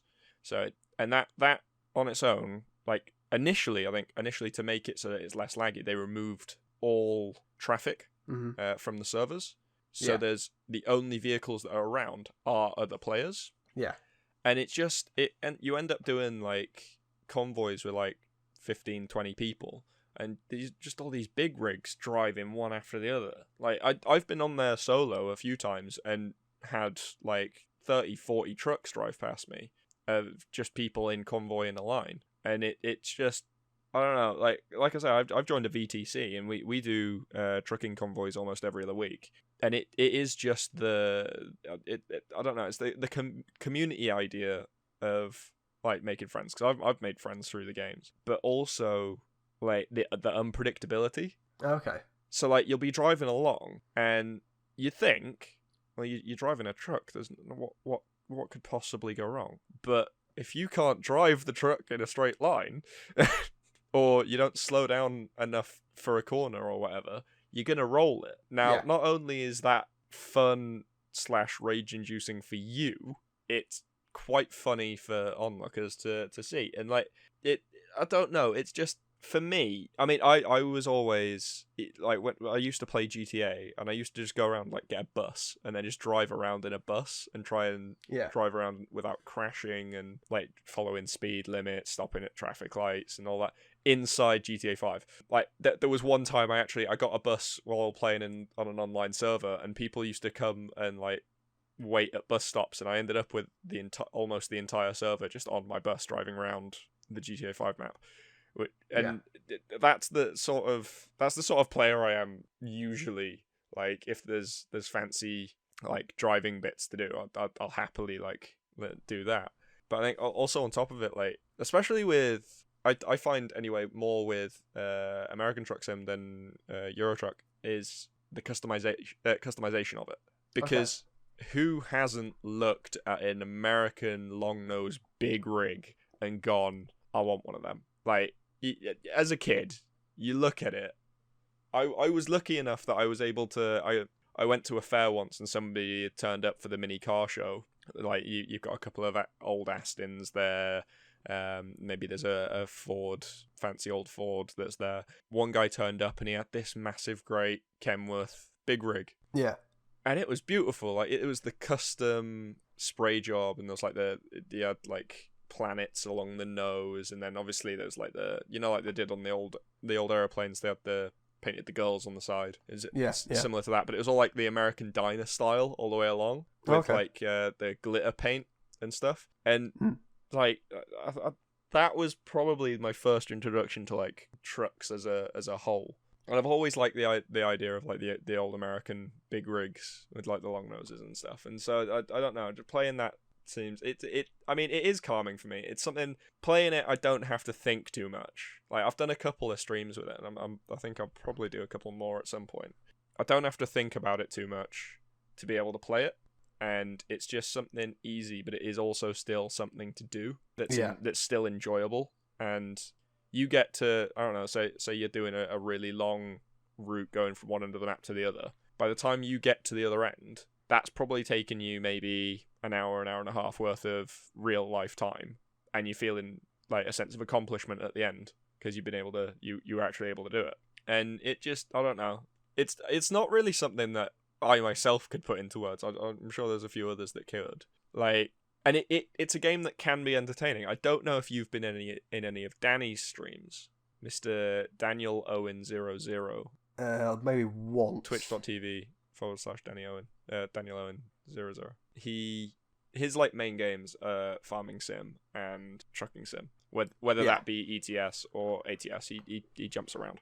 His ones, he is such an aggressive driver, And he doesn't do the TMP either. He does the single player or the recently added convoys, which means that traffic is still a thing. So he gets angry at the AI. He's like crashing into things all the time, and like I don't think he can go in like one journey without rolling the truck at least once. But it's all just, it's fun because it's like, oh, you can cause a little bit of road rage mayhem, and you don't get into trouble for it. Like it's almost like it's just a chill. It can be a chill time, or you like it's what you make of it. Yeah. Like if you go into the game deciding I'm just going to drive a truck from A to B, it's going to be boring. Then yeah, you're going to drive a truck from A to B, and you're going to get bored. But you can like set yourself goals for it. So like, because I've joined this VTC, we are currently, as far as I'm aware, 43rd in the world, and that's for I think that's out of just over 2,000 VTCs. Okay. So we're getting up there. Yeah. And to sort of keep the place or to get better or whatnot, you have to drive a certain amount, like you have to keep adding miles. So it's all measured in how far, like how many miles you've driven. Mm-hmm. But it's also how you've driven them. Yeah. So it'll only in the game there's two different things. It's real miles and race miles. And real miles are anything up to in ATS. I don't know the numbers for ETS, but in ATS, American Truck Sim, they are anything up to 79. From 0 to 79 is real miles, and then from 80 plus is race miles. Yeah. And the scoreboard, it does register race miles, but they don't affect where you are on the leaderboard as much as real miles do. Okay. And so which we have to try and get as many miles in as possible, as soon as possible, whilst also staying below a certain speed limit. Yeah. And like keeping the damage down and all that sort of stuff. So it creates its challenges once you look at it as a game to have challenges. Like if you want to make it a bit more difficult for yourself, pick a drop-off point that that's like quite difficult to get into, or like there's like different levels of drop-off as well. Like so you can turn up at the main gate and then just click easy and it'll just take the load away, and that's it. You pulled up to the actual location, and that's it. That's all you need to do. Another one is the simple one, where you actually have to pull up forward somewhere. And then the more difficult one is usually, it's not always like this, but the majority of the time you have to reverse the truck into a certain location. Oh, okay. And for someone that doesn't have a wheel, like myself, reversing is not easy. Although you can watch someone like Danny, who does have a wheel, and he can't reverse either. So, ups and downs. But yeah, so it's the sim games are very much what you make them. They are essentially just simulations. So it's whatever you go in with is what you'll get out of it. And I think that's probably the same for any sim. So like farming sim, you turn, I'm going to turn up, I'm going to plow some field, I'm going to get bored. Well, yeah. If that's how you go in, that's how you're gonna feel. If you go in and be like, no, I'm gonna earn this amount of money because I want these animals here, I want those animals there. Like if you create a plan and decide that actually this is gonna be like, you go in with an idea of what you actually want to do, you'll have fun doing it. If you have no idea and just decide that it's a boring game from the off, you won't. Yeah. Like I said, I think that's for the same for pretty much all sim games. Like there was a recent one come out that I've not played personally, but I've seen people play it, and it is literally just Power Wash Simulator. Yeah. Bloody hell. Yeah. But me being me, it does look rather interesting. I mean, well, simulation games is something I've always personally struggled with because of that notion of because there's no engineered end goal within the game. It's like the quote unquote make your own fun thing. Yeah. I'm perfectly able to make my own fun in a lot of games, but in something as quote unquote basic as a simulation game, I always struggle. Like, if I struggle sometimes in The Sims to, stick with a save. Yeah. Because, I'll create the sim, I'll build the house, and I've, a good time putting the house together and all that kind of stuff. And it's like, well, I've got to play the game now. Yeah. I've got to, guess I'll just I'll make them have dinner, I'll make them go to this place and socialize with these people. Yeah. And that's always been the kind of death loop of boredom with that kind of game. And I always find, that was with other simulations, because the one I could never understand, I saw you stream it, God, this was ages ago. You're playing one of the train sim games. Train sim world, yes. Yeah, those ones, I see them, I go, okay, at least with something like Farm Sim, or, with Farm Sim, the hilarity has always come traditionally from seeing how you can make the physics engine bug out. Yeah. At least in something like Truck Sim, you can, think take your truck and weave in and out of traffic and all that kind of stuff. I think with Truck Sim, there's a lot to do with bugging out the physics engine as well. Yeah. Yeah, well, it's not just that, but you can, as you say, you can take yourself tasks, like, for example, getting a bit of a bit of a smaller truck and seeing, what time you can do from this place to this place, weaving in and out of traffic at top speed, and all that kind of thing. But trains in my voice, and you're literally stuck on a predetermined path. How the bloody hell is that any fun? Train Sim was bloody infuriating because the controls were so confusing. Yeah. And when I say that, I mean there was like 3 different things that all meant go forwards, and all 3 of them meant that I couldn't actually look forwards to go forwards. So there was a lot to do to just make the thing go, and then you had to make it stop. And there's one level to this day I have still not passed, because basically if you pass a red light in that game, it says that you've done a dangerous maneuver and resets all the way back. Yeah. And it's in real life time, it's about an hour and 20 minutes journey, and the stopping point that you have to stop the train at the station literally is about half a foot from a red light. Oh, okay. And it's a speed train as well, so like it's not one that you can slow down really like a lot beforehand. Yeah. You have to slow down accurately to be able to stop at the point. And I tried it 3 times and couldn't do it on stream, and I've tried it a few times since, and I still can't do it. It was so infuriating. To be honest, I think Train Sim is very much one that it's more entertaining for people to watch my reaction to things on it than it is to actually play it. I mean, I find it enjoyable anyway, because it's, as I do with all the Train Sim ones, if I'm streaming it at least, because I don't really have to think too much about it, it means I can interact with chat a lot more. Okay. It means that like if people are watching, I can have actual like conversations and actually think about like how I'm going to reply, as opposed to just coming up with like quick replies or whatever. And it just, I don't know, they just seem easier to be able to do other things alongside.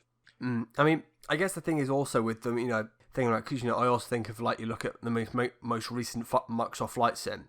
I can see a little bit of creativity there. Going like, I wonder if I can do this ridiculous, Daredevil esque flight path. Nope. Going, flying under all these bridges and stuff like that. I hate it. I hate it so much.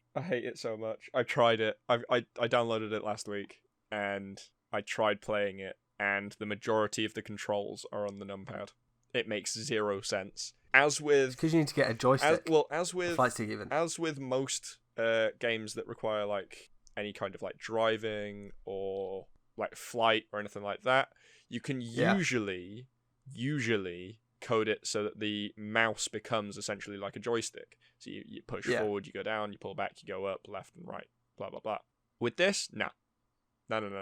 The mouse cannot be part of the plane controls at all. You can use the mouse as essentially your character's hands within the cockpit. Yeah. But that's about it. You can't like grab onto the yoke with you can use them as your hands, but you can't grab onto the yoke and use it like that either. It won't work. It just, for some reason, it won't allow you, like in previous versions, to use it as the joystick. And it's like the arrow keys. If anyone that's got a basic keyboard looks at your numpad, you can see the arrow keys on the 2, the 4, the 6, and the 8. Those are your directions: up, down, left, right, and then 7 and 8 are your like rotates.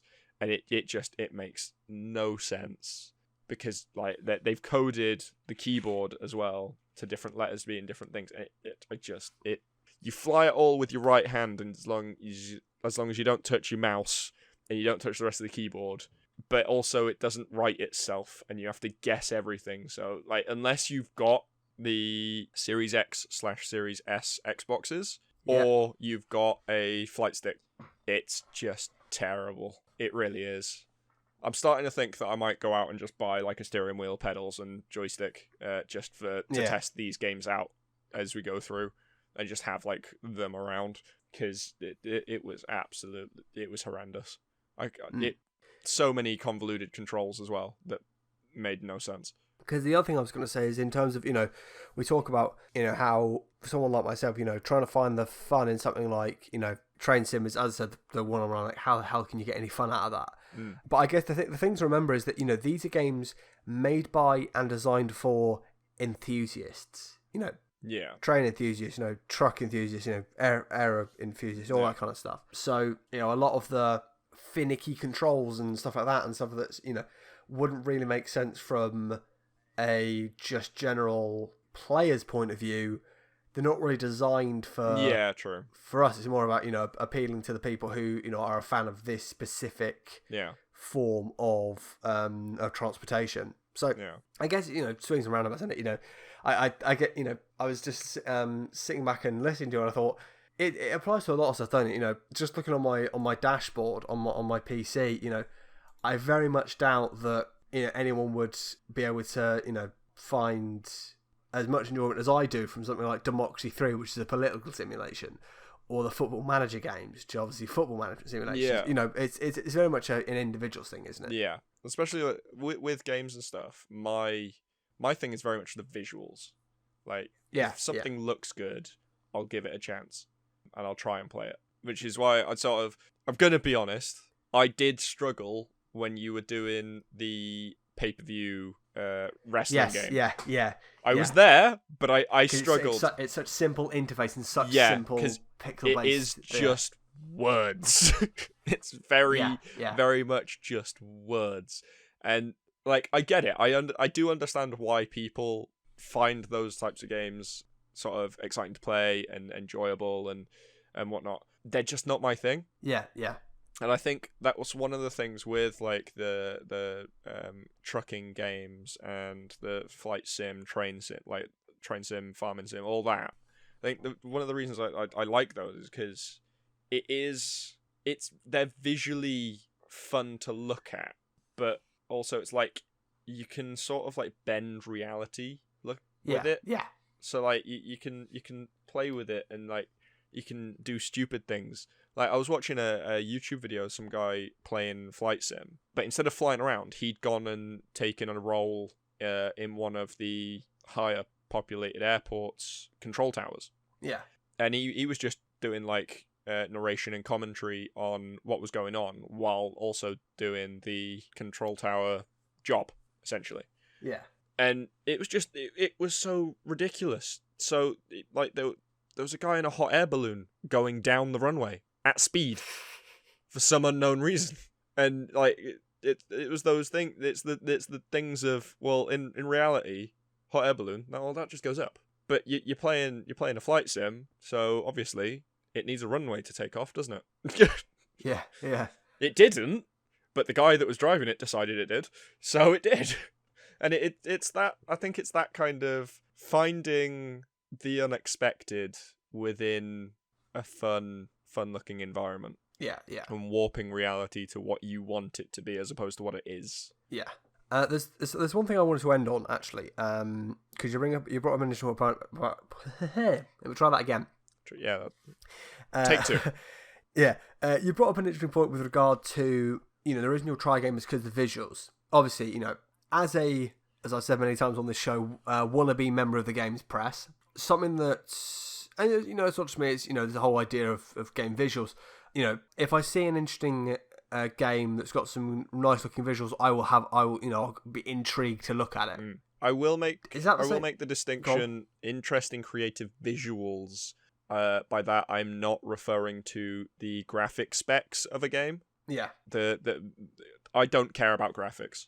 I really don't. Graphics can be really good or really bad, as long as it's designed, the game is based on having the level of graphics it has.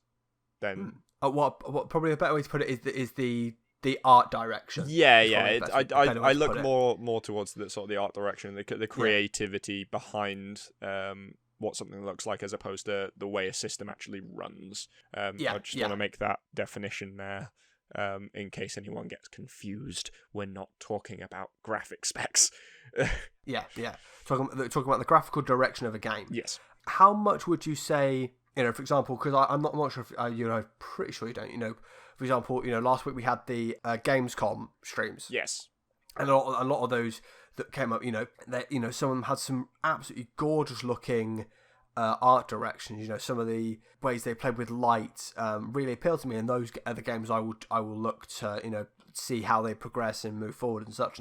How much of that would you say, for example, especially with Game Pass offering such a wide selection of games, and you can simply press select and it gives you loads of screenshots and a trailer of the visuals.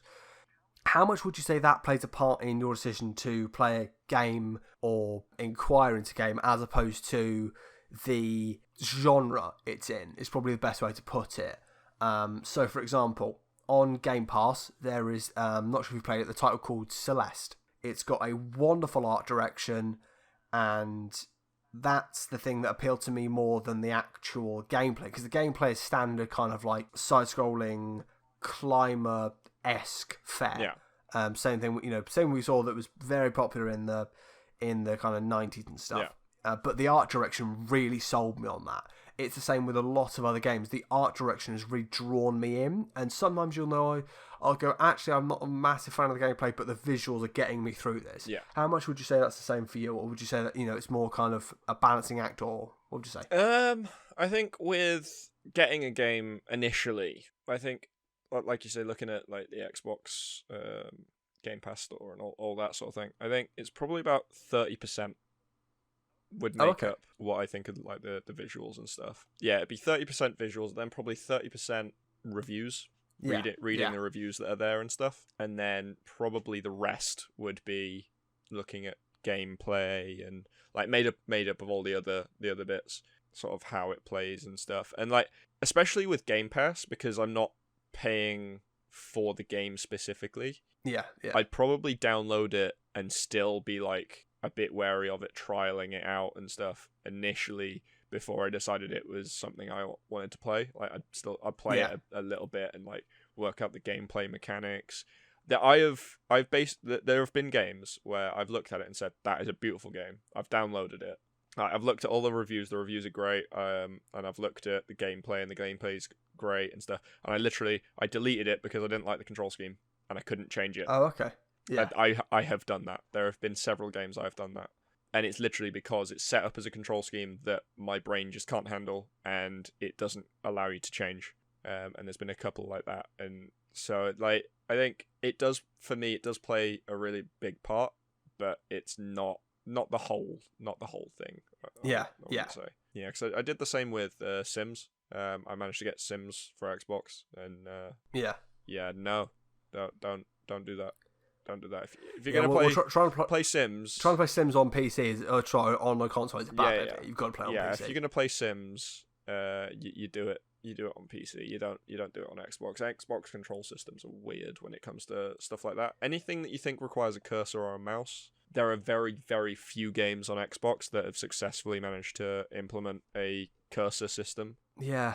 For like big chunks. Because I know, like, obviously Bungie did it with Destiny. The menu system for Destiny is cursor based, and that works, but that's because it's just the menu system. I think if they were going to if you're going to need the cursor for the majority of the game, I don't think there's any out there that have got a cursor system that works well. But yeah, so like I say, the art is about 30%. Reviews are probably equal to that. And then everything else is in the other 40%. Yeah, okay. It's interesting actually bring up the cursor thing, because you're spot on. There's so many games on Xbox. For example, City Skylines. You've got Planet Coaster. Yeah. Prison Architect, Civilization, Stellaris, I'd say to a certain extent. Yeah. The Sims. City. What's the 2 Point Hospital, the Football Manager, all these ones that require a cursor. I'm like, why would you play them on This is where I'm going to get called out, on because console? me and Ghost have been, like, we just finished a Stellaris run I know on console, and we've just started a new one on console. And like I said, there's very few that have done the cursor system right, and Stellaris isn't one of those. Yeah. We play it, like, literally, we've both got it on PC. We both do have Stellaris on PC. And I've explained this in my streams when we've done it as well. The only reason we're doing it on Xbox is because on Xbox is the only place we've got access to all the DLC already, because we started playing it on Xbox initially.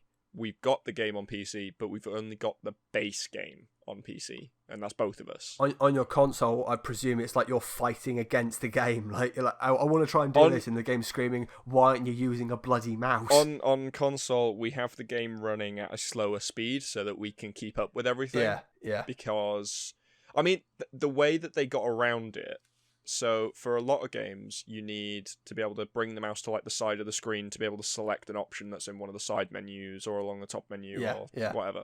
The way they've got around it is the cursor is permanently stuck to the middle of the screen. Okay. And you use the controller D-pad, the directional buttons pad, to go, like, if you want to go something on the left side menu, you click left, or you want to go to the right side menu, you click right.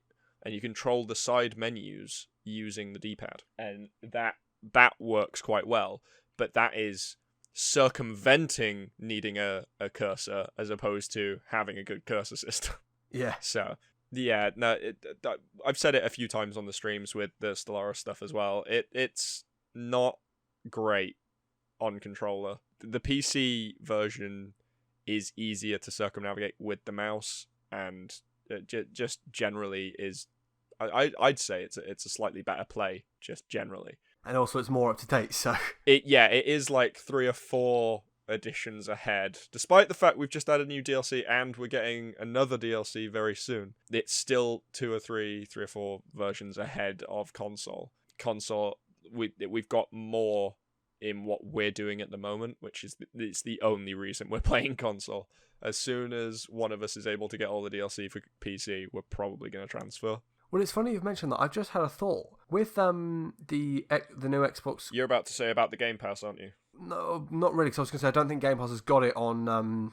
It's got all the DLC. But I'm pretty sure you can access your own library of games. Yeah. Like through the Microsoft Store or something. No, we went through this. So the reason I've got the game on PC is because I've got Game Pass Ultimate. So it covers both PC and Xbox.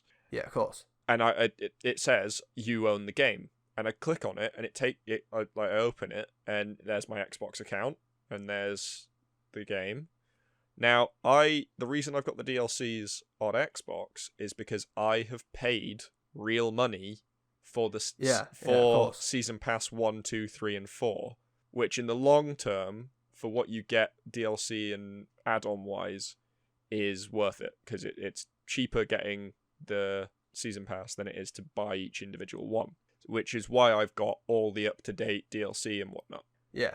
Now, I have paid for that, so that is owned by my Xbox account. Yet, my Xbox account on my PC does not recognize that I own the DLCs. That's very, very strange. It is, and we can't figure out why. So, as soon as we've either figured out why or I've gone and bought it again, that is when we'll transfer over. Until then, we're going to be on Xbox, because one of the good things with Stellaris and a lot of sort of real-time strategy games and stuff, when one person gets the DLC for it, as long as they're the host, the other person doesn't need to. Everyone can use the DLC. I'm pretty sure. Yeah. Ghost James only has two DLCs, I think, maybe 3, and that's out of probably 5 DLCs and 4 add-ons, I think. Yeah. 6 add-ons. So yeah, no, it's the way they've done it is really good, as long as like you've got the person that has it all is the one that's hosting.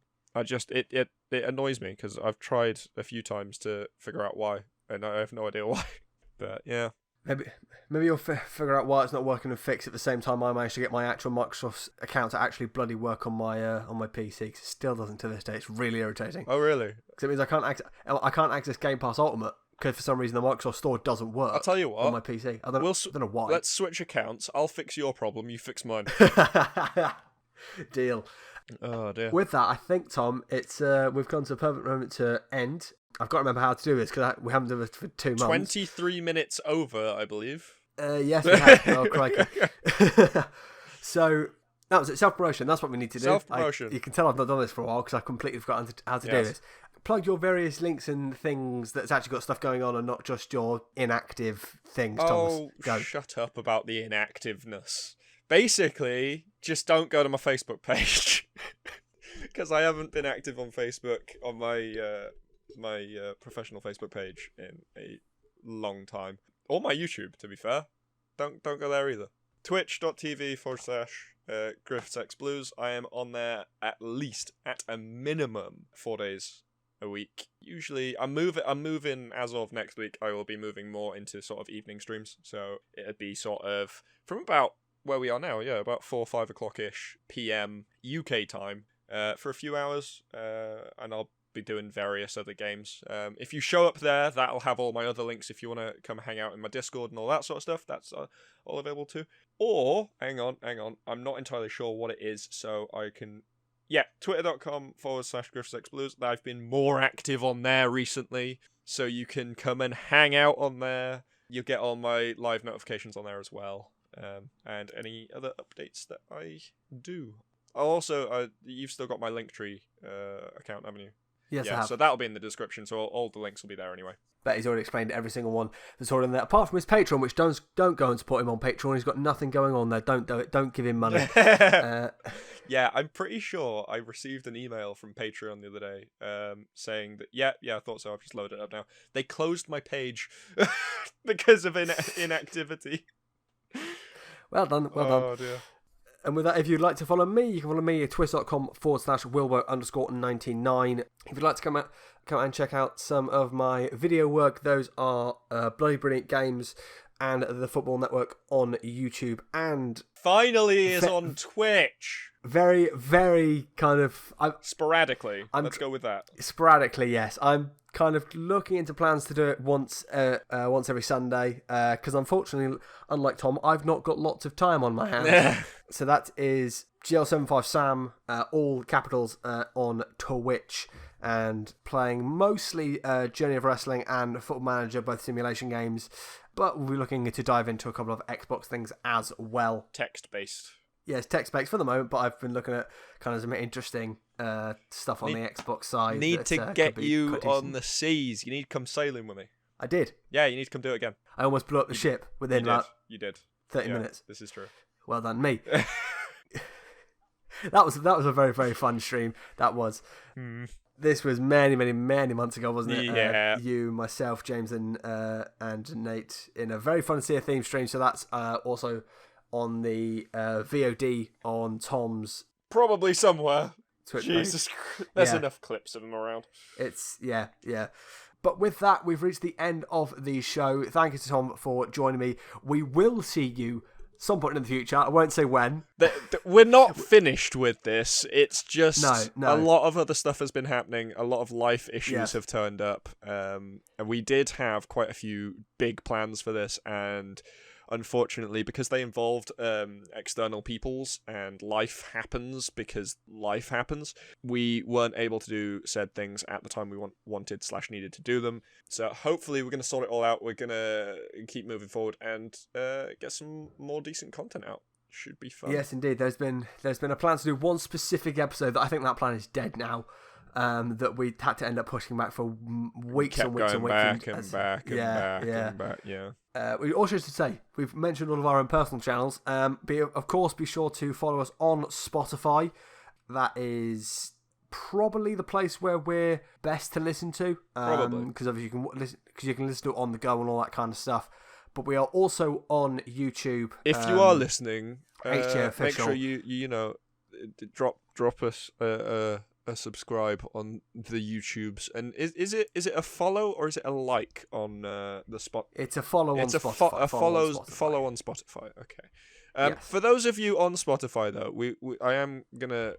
There's another peek behind the curtain. He's probably gonna shout at me. He's hijacking my end screen. Just a little bit. Make sure that if you are following on Spotify, you do come over to the YouTube channel and subscribe as well, because I've got some plans in the future that Sam probably doesn't want me to talk about, but I'm going to do it anyway. We are going to be doing some live podcasting, which is going to be a bit weird. It'll be a little bit like a talk show. It will be very strange. It will be very strange. There's going to be cameras, there's going to be guests, and it'll be essentially a live stream to YouTube. So make sure that you come over and you follow on the Spotify's, subscribes on the YouTubes, like the little video, the little thumbs up that's down at the bottom. And if you have any opinions on anything that has been said in this one or any of the others, tell us so that we can talk about it in the next one. In the comments, yes, Tom with the call to action, good man. Do it. Tell us what you want from us, and we will do our best to provide it, because yes, Also, should say that HTA Official, of course, is not just the podcast. It's also stuff somewhere down the line whenever people can be bothered to actually get involved in this. All right, I'm sorry, okay? I'm doing the best I can! That's not at you, that's at the rest of the people. Oh, okay. But yes, HTA Official, not just for the podcast, but for the moment, that's the only thing on there. So please, obviously, go and check out the backlog, go and check out all the previous episodes that Tom was alluding to with his jokes, and then you'll listen back to this and go, oh no, I get that in joke. Yes. But with that, we've reached the end of this episode of the HTA podcast. Thank you very much for listening. As I said, we shall see you again. All the love, people. In the near future. Bye-bye now. Goodbye.